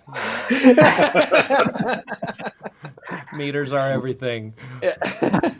You guys, this has been really fantastic. Thank you so much for taking the time today and sitting and talking to us about all of this. Let's do it again, just in a while. Yes. In the same room next time. Yeah, no, that would in your mouth. I like it. Well, excellent. Everyone, we're going to actually jump back to Matt Pliskin in a second, and Matt is going to show us the R1 in person. So stick with us, and I think we're going to Matt right now. Thanks, all. So I've got an R1 on my desktop here. And so right now it's in the monitor control mode. You can see that when it's in monitor control mode, we have our left side display being dedicated to our sources and our right side display being dedicated to our outputs. Source selection behavior can be switched between intercanceling, so that when we're switching from one source, it cancels the previous selection. Or if I press the sum button, we can activate as many sources as we want. This is really great when you have multiple sources or computers that you'd like to be able to hear at once without having to turn them on. Perhaps you're just turning them on and off with their own transport controls, etc. Like in my studio, like I mentioned before, I've got a bank of synths, so this allows me to leave those live at all times if I want to. If I press and hold the source select and move the output level, I can trim the source as a whole. And also the metering behavior you're seeing on this main view is giving you kind of overall signal level on each of these sources. If I want to see it more detailed, I can press spill. and then select the spill source. So you can see even with an Atmos 7.1.4 configuration, I can have individual metering on all my channels and individual mute for each of these channels. I can also hold these once again and trim the individual channels. If I press this headphone button, we get the same type of source selection for our headphone amp as well. And you can see on the right-hand side of this display, we have access to our 4-zone talkback. On the right-hand side, we have our outputs, so we can press this outputs button and select any of the outputs we have set up. I only have 2 pairs of monitors in my studio. Also, as I mentioned before, you can assign for any of the 4 output destinations to be quickly toggled by this A/B switch. Here on the output side, we can mute any of our individual channels, especially useful for muting the sub if you have one. Also, we can solo channels. And you have multiple solo modes. So solo in place, your typical type of solo function where you're just hearing that channel. Solo in front, where you're still hearing everything else, but it's dimmed. Or solo to front, where that channel is going to a predefined speaker, perhaps your center channel. So that's it for the output section. So very comprehensive monitor control here, but it's not just for monitor control. So if you go to this mode button and press mic pre, now we're set up to do some tracking. So we can switch between our various input modes for the inputs on our RED, whether it be mic, line, or instrument. All of our typical switchable mic pre parameters are here: 40-volt phantom power, polarity invert, high pass filter, air mode, and stereo link. And of course, gain control via the main encoder. So that's it for the hands-on look at the R1. It's a pretty exciting product, that's for sure.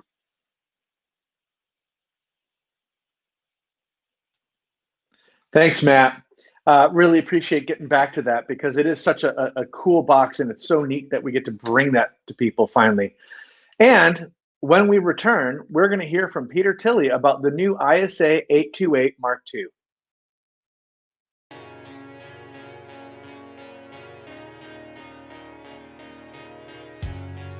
RedNet Control is the utility software at the heart of every RedNet system. With RedNet Control running on your Mac or PC, you have total control over all the RedNet devices on your Dante network, and the ability to customize the way your RedNet devices are displayed on screen. In this video, we're going to give an in-depth look at the custom mix options for the Red range of audio interfaces in RedNet Control. Selectable as an output routing option, you have 8 custom mixes that you can utilize to blend outputs together. The top row of this page is all of the inputs. The second row is all of the playback channels. To bring any of these into a custom mix, simply select either the mono or stereo option listed for those channels. As shown, they'll jump down below into your custom mix, and you have a custom fader for these inputs. You can utilize this tool to give your artist an independent mix without interfering with what you are hearing. Each channel can be independently muted, soloed, and panned in any isolated custom mix. On the right-hand side of this page, you have 8 mixes to choose from, Mix A through Mix H, each of which can be independently adjusted for a unique recording experience. Below this, you have a Clear Solo button to group release any channels you may have soloed throughout the session, a mute option for the overall custom mix, Copy Mix button to copy the current mix, Paste Mix button to paste the copied choices onto the current mix. And lastly, a Clear Inputs button allowing you to fully clear the custom mix for a blank slate at the start or end of your session. Thanks for watching.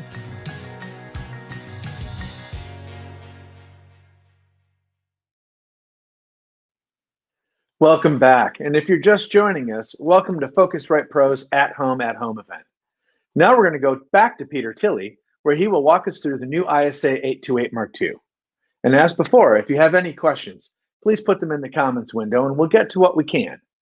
Without further ado, Peter Tilley and the ISA 828 Mark II. Thanks, Dave. Glad to be back, this time with my new ISA 828 Mark II, the newest addition to the ISA family.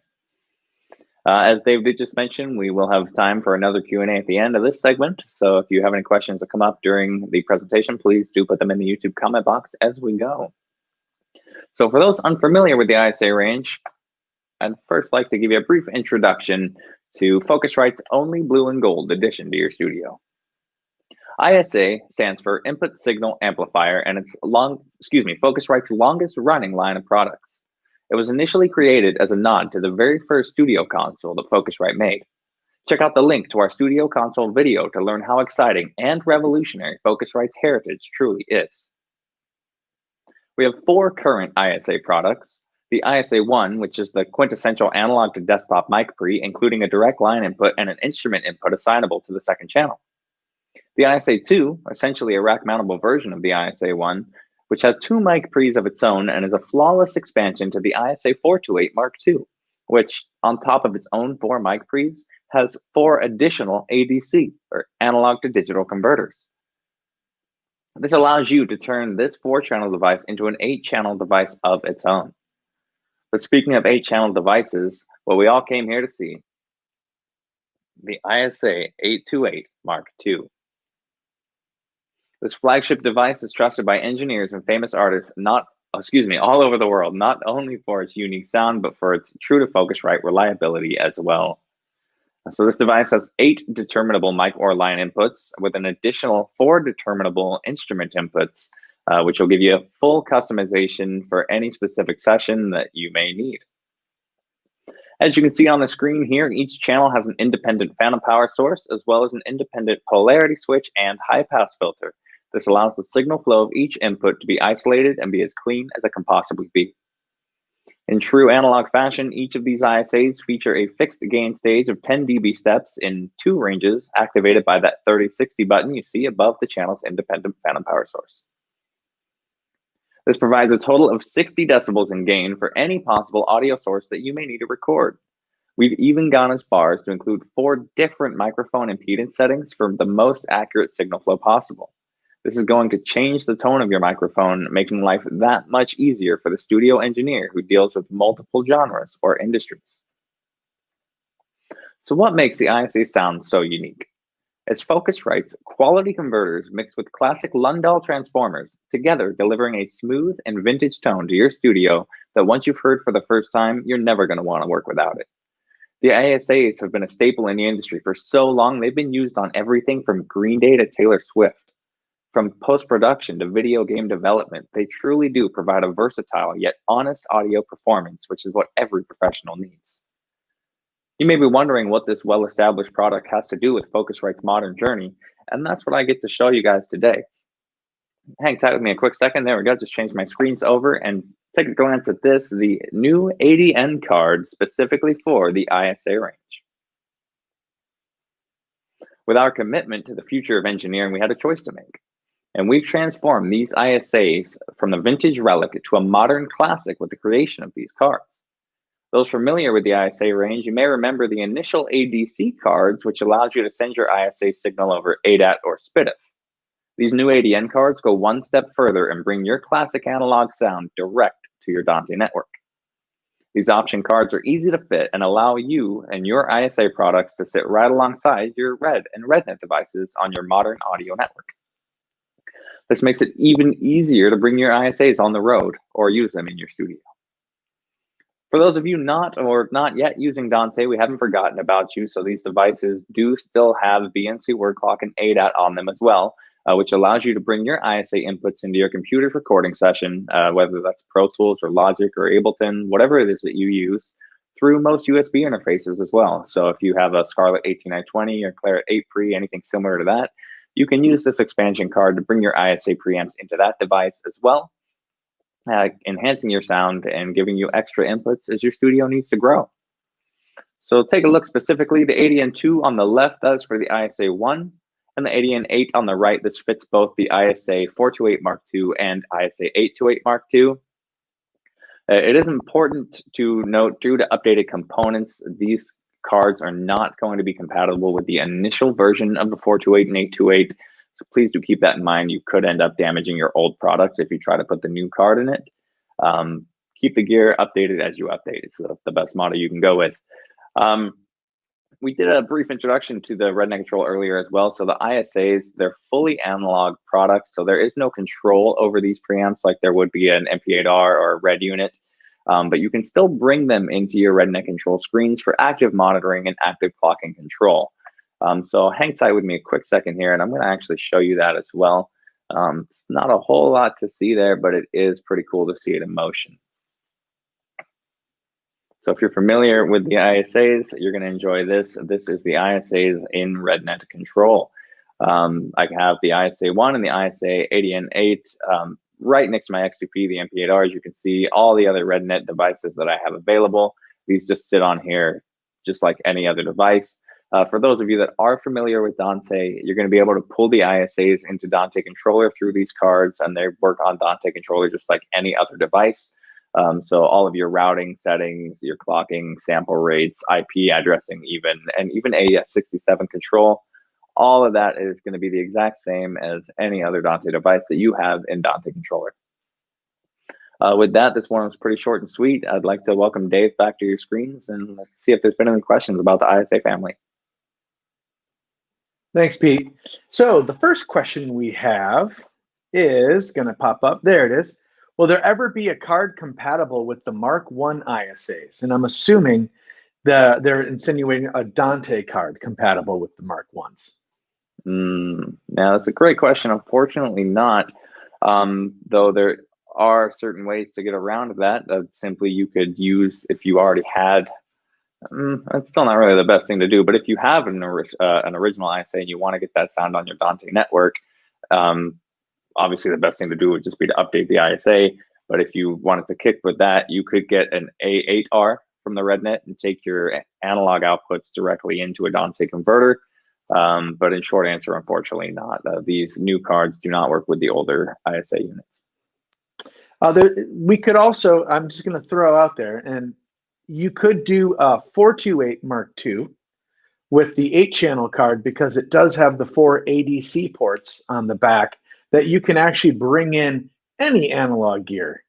The output of that analog gear into the back of the ADC ports will then bring those onto the Dante network as well.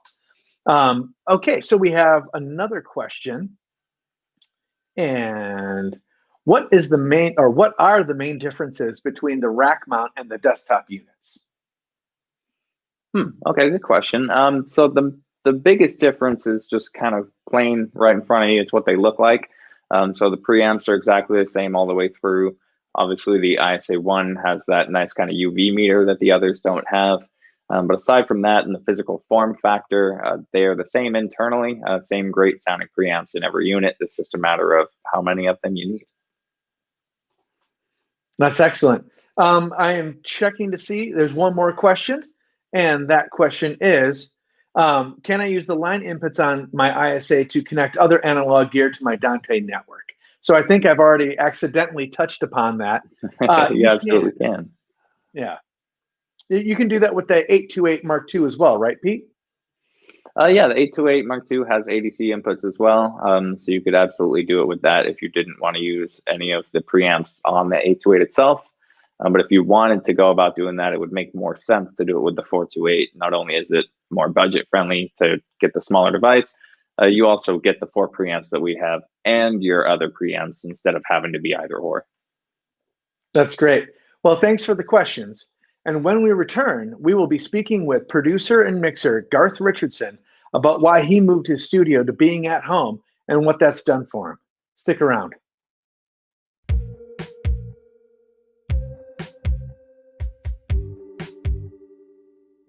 RedNet Control is the utility software at the heart of every RedNet system. With RedNet Control running on your Mac or PC, you have total control over all the RedNet devices on your Dante network, and the ability to customize the way your RedNet devices are displayed on screen. In this video, we're going to look at the monitoring screen for the Red range of audio interfaces within RedNet Control. As the Red range can monitor multiple industry standards, such as 5.1 or 7.1.4, this page easily and simply allows you to configure your interface for any monitoring setup you require. Selecting the white squares above each pair of line output displays We'll link these outputs together and assign them to the main volume knob on the front of the device. This will then control all of your selected outputs simultaneously. Thanks for watching.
Welcome back, and I'm happy to be able to introduce our next guest, producer, engineer, mixer, Garth Richardson.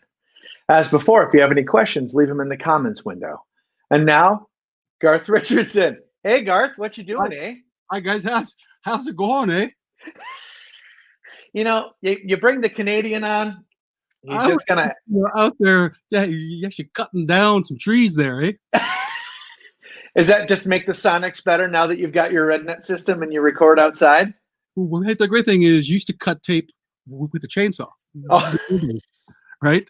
You know, now you have a little mouse, you have a little computer, and you kind of do it that way. That makes good sense. Yep. Garth, I'm glad you're here. You just made my day.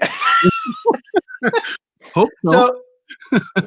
So you've been obviously doing records for when time began for you, right? You started when you were like what? About 5 years old. I was actually hanging out with my dad. So oh, that's amazing. Yeah, a long time ago, before black and white TV, I think. Well, so you've been in major studios, yes, almost your whole life. Yeah, and then you went, I'm gonna go home. What was the biggest impetus for that? Well, you know what? Actually, Napster came out. I saw our business was going to be devastated. Yeah. It was going to be like completely over until now because now we're getting paid for streaming, right? So I didn't want to keep paying all these rich people money in their studios. You know, Bryan Adams has enough millions of dollars in his bank account. Yeah. So I didn't want to keep paying him money while he was running around the world. It's like, okay, Brian. So I wanted to get a real place. I also wanted to have a place to where there's a vibe, because every single room that you go into, it's always a room with a big live room, a control room, and some lounge that you do not want to down on the couches because you don't know what the hell has been going on. Going on there, right? So I decided this farm. It was actually 7 acres of land now, right? So it's huge. It's nice. That's awesome. And when you decided to move home, now I know that you have a good host of RedNet gear, but you also have a lot of analog gear. Yeah. And if I'm correct, you actually do teach classes for Nimbus as well, correct? Yes, I do. Okay. And did you feel that there was anything lost or gained from having this hybrid system on a house away from a big studio in a big city? Well, the great thing is the party doesn't show up. That's the one advantage, to where when the ferry stops, you know, no one's coming. And of course, nobody can leave, right? So yeah. So it's kind of this moat that we have here. He also felt that he wanted to be, because sometimes singers and actually drummers and bass players, they sometimes get a little crazy. So it's great to be able to keep an eye on them, right? The one There's one band here. The singer was special, and that's the word I'm going to use, special, right? He wouldn't sing, and so we literally set up some lines from here, ran them all the way over to my band house, and then me and the manager sat out on our deck, and we had to listen to him singing. Then we'd be on the phone talking to the okay, sing this part. That line's not good. Go back on that line. We drank every bottle of scotch that was up on the Sunshine Coast, right? Oh. Because it was weeks and weeks and weeks of I was having to do this, sing that way. So the great thing is, if he were in a big city, he would have been gone. Yeah.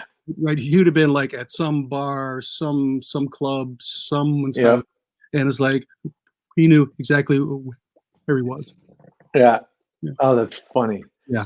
So when, sorry, I know what you're talking about. We've all met that guy in the band when working in studios.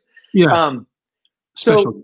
yeah, with the farm, Yes. you do things a little bit different. Sometimes people like to explore the outdoor space. Yes. But you've taken that to a whole new degree. Yes. I've done vocals outside. I've done drums outside. I've done Leslie guitars and put mics in the woods.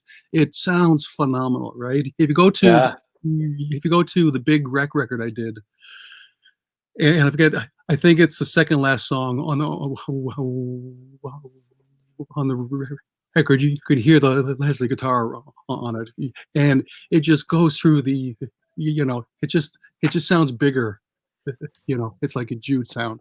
So. No, absolutely. And actually, you sent me that video. Yeah. And I wish everyone could see it, because you're in the woods and you see like four teens hanging down from trees, and there's the Leslie. So what's neat is to hear how you've incorporated RedNet to where now you're not running mic cable connected to mic cable connected to mic cable to get all the way out there. Exactly. Yeah.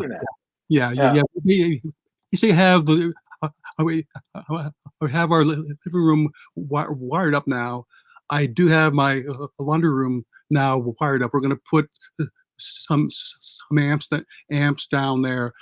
I'm about to the engineer's cabin, and then I have to do a band house too, right? So anybody can work anywhere they want to.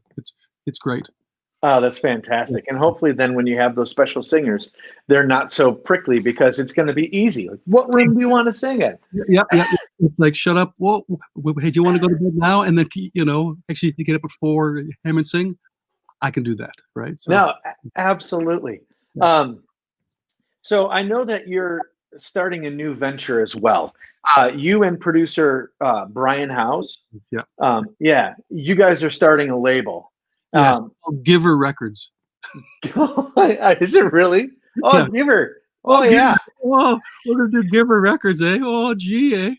I love it. Most, eh? Well, and it's interesting because you have your studio set up, and then Brian just moved his studio into his home, and he just put in a ton of Red and RedNet gear. Yep. So, obviously, as the guy, what I do now, I think that's great and interesting that you guys have both went, oh yeah, this is the way to go. And I'm assuming workflow wise, it's going to make it easier too, because now you can go back and forth to each studio and the setups are going to be really similar. Yeah. Oh, that's fantastic. Yeah. Of course, how close are we to get Cat 6 cable from to his house? Right. Fiber. And we can just plug in and okay, here's the track, and he can, he's going to be. Yeah. It's only a 7 mile fiber run, and I think Brian can do it. So Brian, you're watching. Yeah, hit the last. You. Hit the last hit record. He can pay for it. Yeah, that's how you guys determine things. Who has the last hit record? You're buying it. Well, it's been fun to talk to you, and it's been fun to hear how your studio is evolving by what you've been putting in it. I'd love to hear more about what the students are feeling from when they come in to do classes with you, because I know that the Nimbus School of Recording and Media, am I saying it correctly? Is it N Media? Yeah.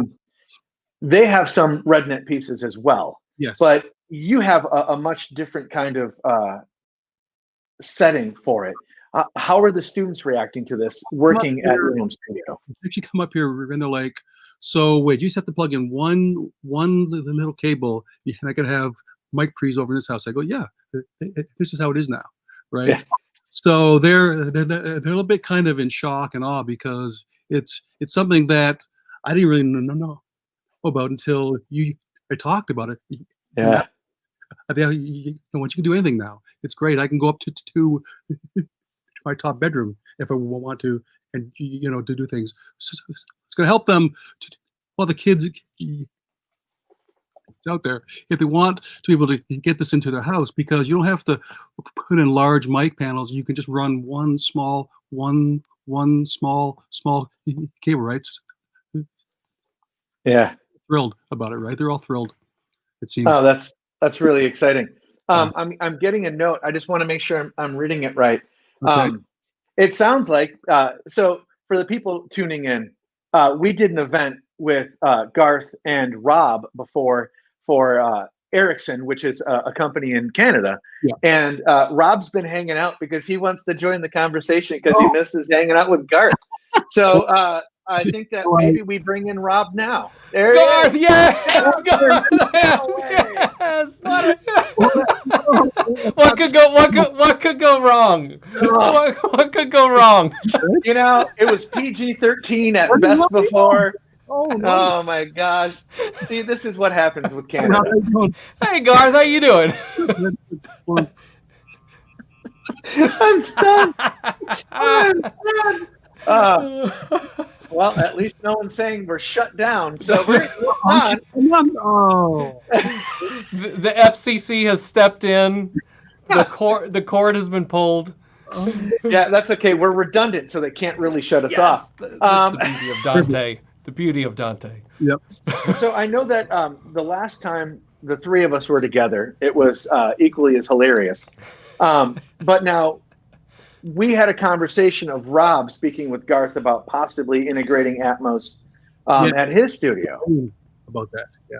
Yeah, and I think what's so interesting is maybe it's not that interesting for the viewers, but it's interesting to me. So the fact that because you're both RedNet customers, it is so easy for you to go, hey, I can help you do this, and then just integrate in. Right.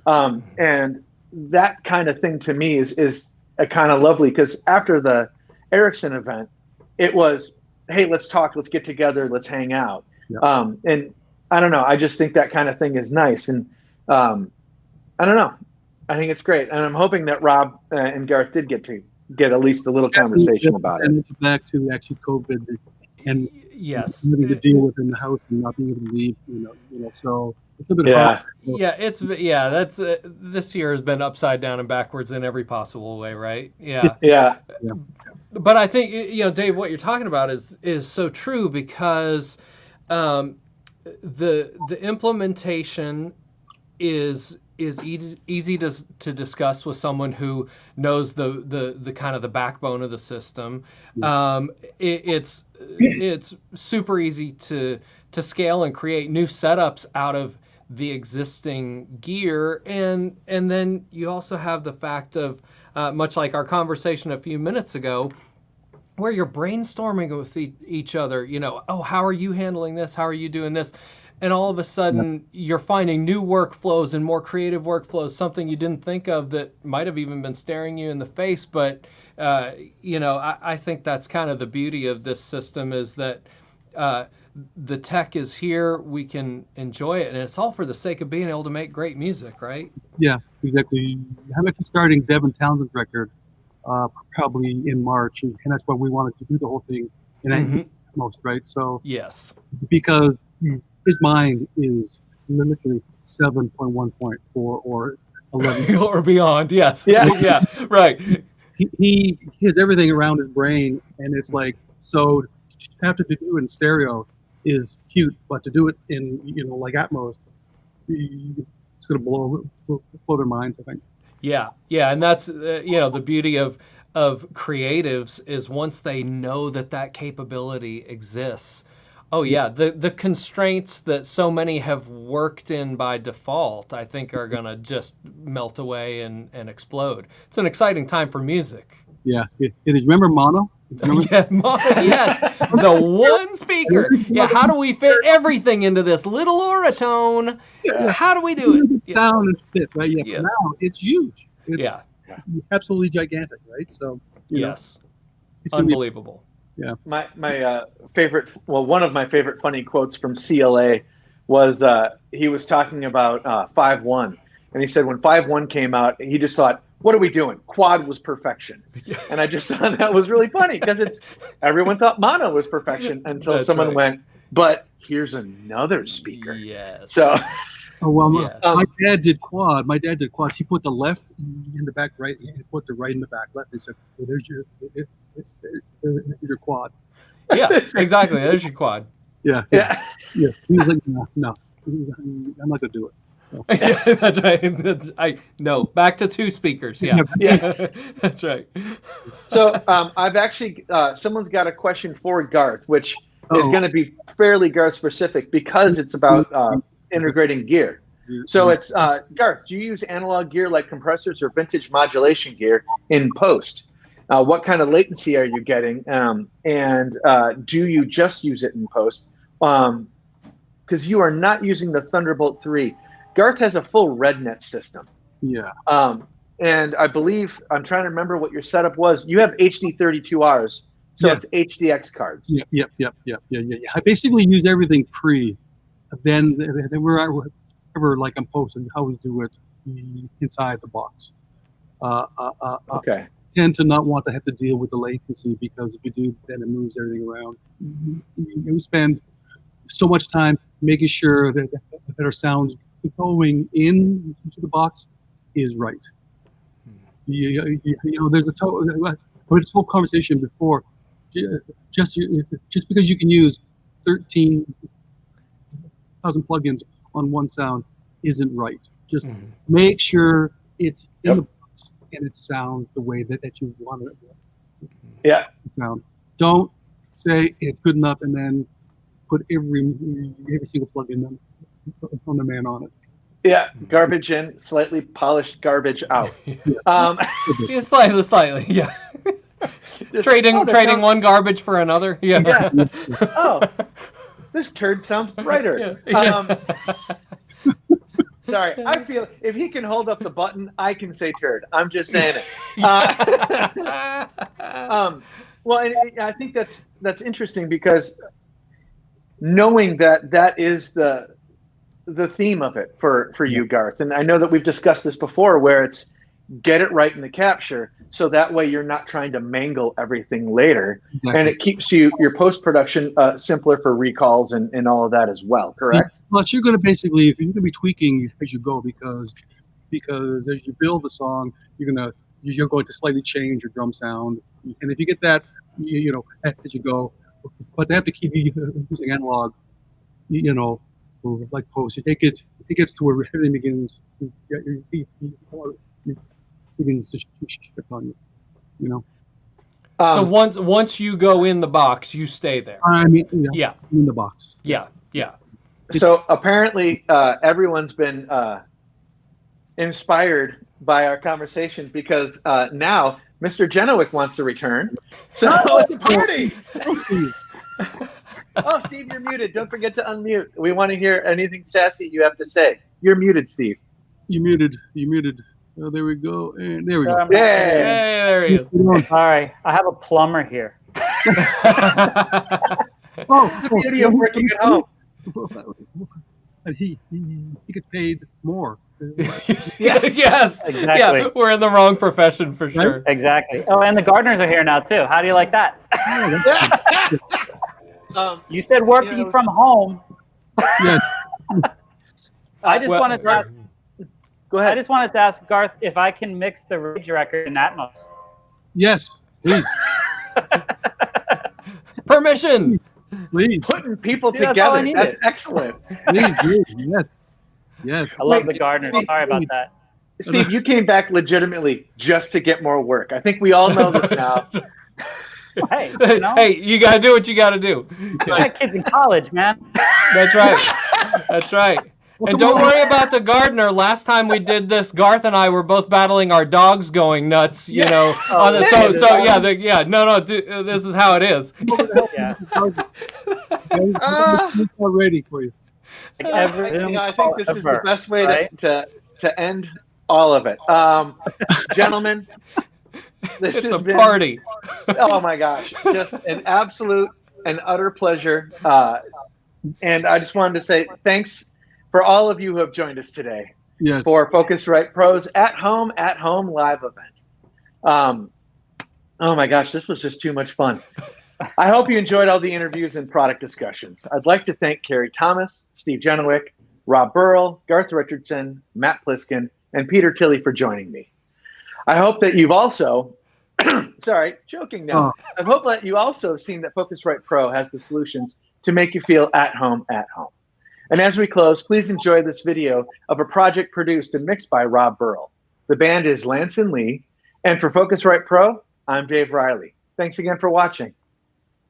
1, 2, 1, 2, 3, 4.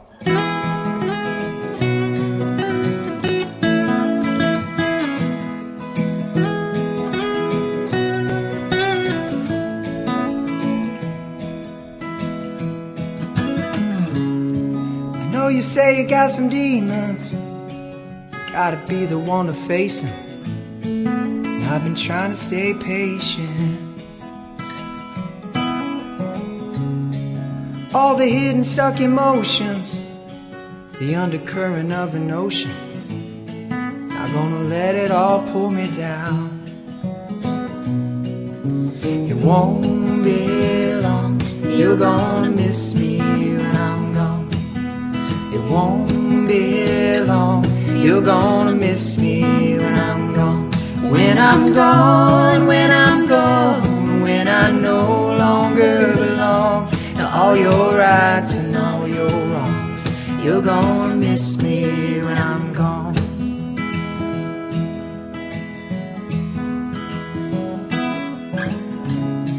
Yeah, you're going through some changes, you gotta watch who all you're blaming. I'm not just here to hang my heart around.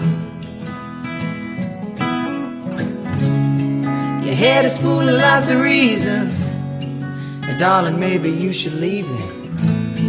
Don't let me be the one to let you down. It won't be long, you're gonna miss me when I'm gone. It won't be long, you're gonna miss me when I'm gone. When I'm gone, when I'm gone, when I no longer belong. To all your rights and all your wrongs, you're gonna miss me when I'm gone.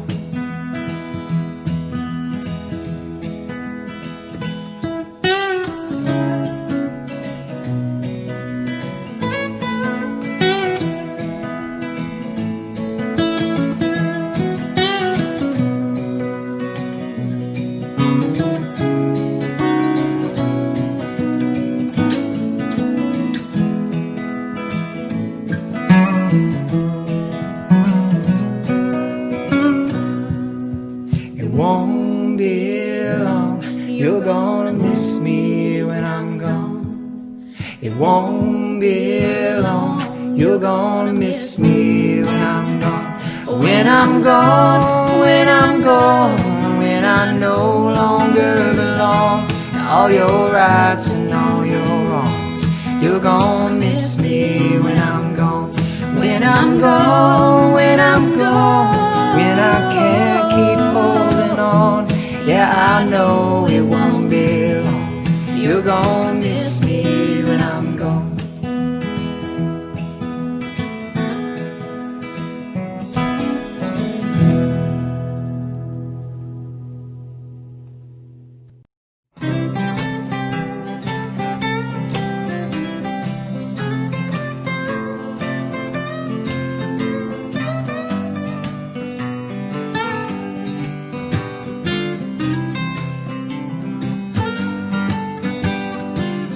Study hard, study fast. She'll make you cry, then make you laugh. Before you know it, boy, she's got the dice and she rolls them. You better stop and take a picture. One night without, she'll make you miss her. The world is in her hands. She's got the dice and she rolls them. So roll on, baby, play your games. You can play me all you want, all you need. I'll be right here, set me free.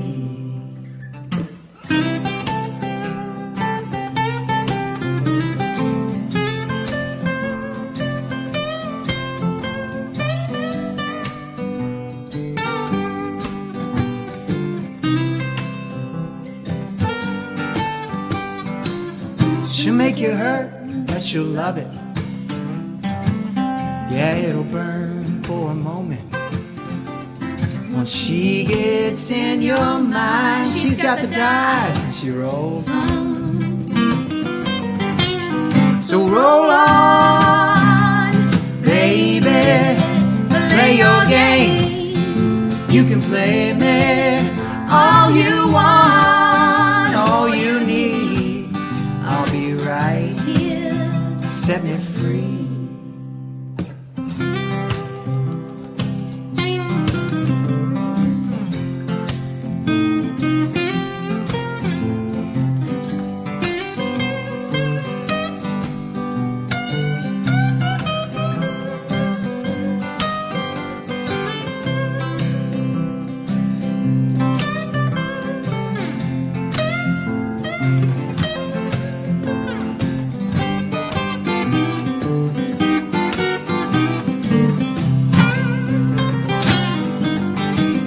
So roll on, baby, play your games.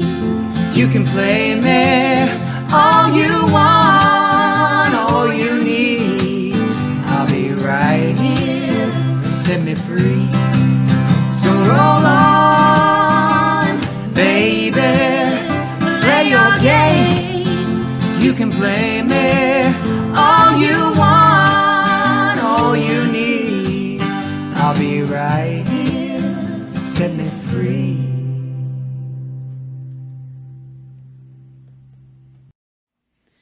She is love, she is hope, she is grace, she is power, she's a wild flower. She lets the days come easy. And when the storms arrive, she just keeps breathing. In a meadow, all the rocks, yeah, nothing's gonna stop her from growing. She is love, she is hope, she is grace, she is power, she's a wild flower. She changes with the seasons, and with an open heart she keeps on dreaming. And if you crush her, she'll go back with more strength than she's ever had in the great wide open. She's love, she is hope, she is grace, she is power, she's a wild flower. To know her is to love her. If you're lucky enough to find her. She is love, she is hope, she is grace, she is power, she's a wild flower. She's a sister, she's a friend, She's a child, she's a mother, she's a wild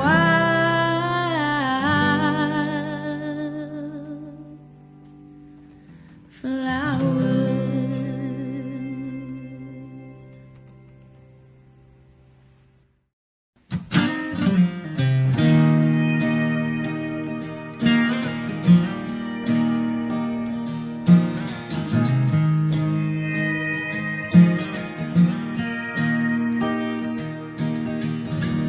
Wishing you the dreams that you can't find.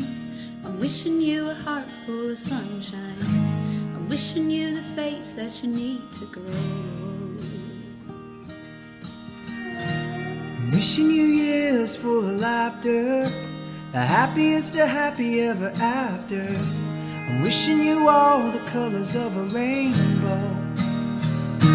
There's a great big world to see, and we can go look at it, you and me.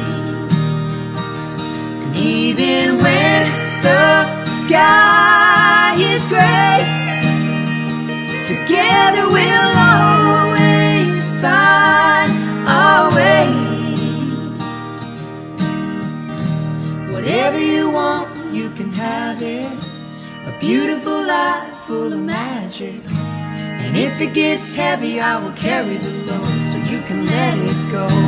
There's a great big world to see, and we can go look at it, you and me. Even when the sky is gray, together we'll always find our way.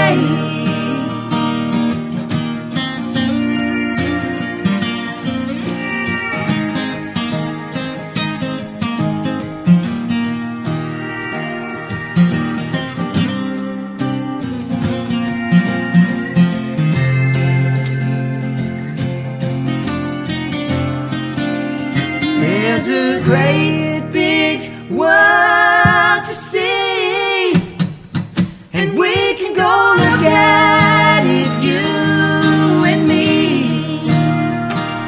And even when the sky is gray, together we'll always find our way.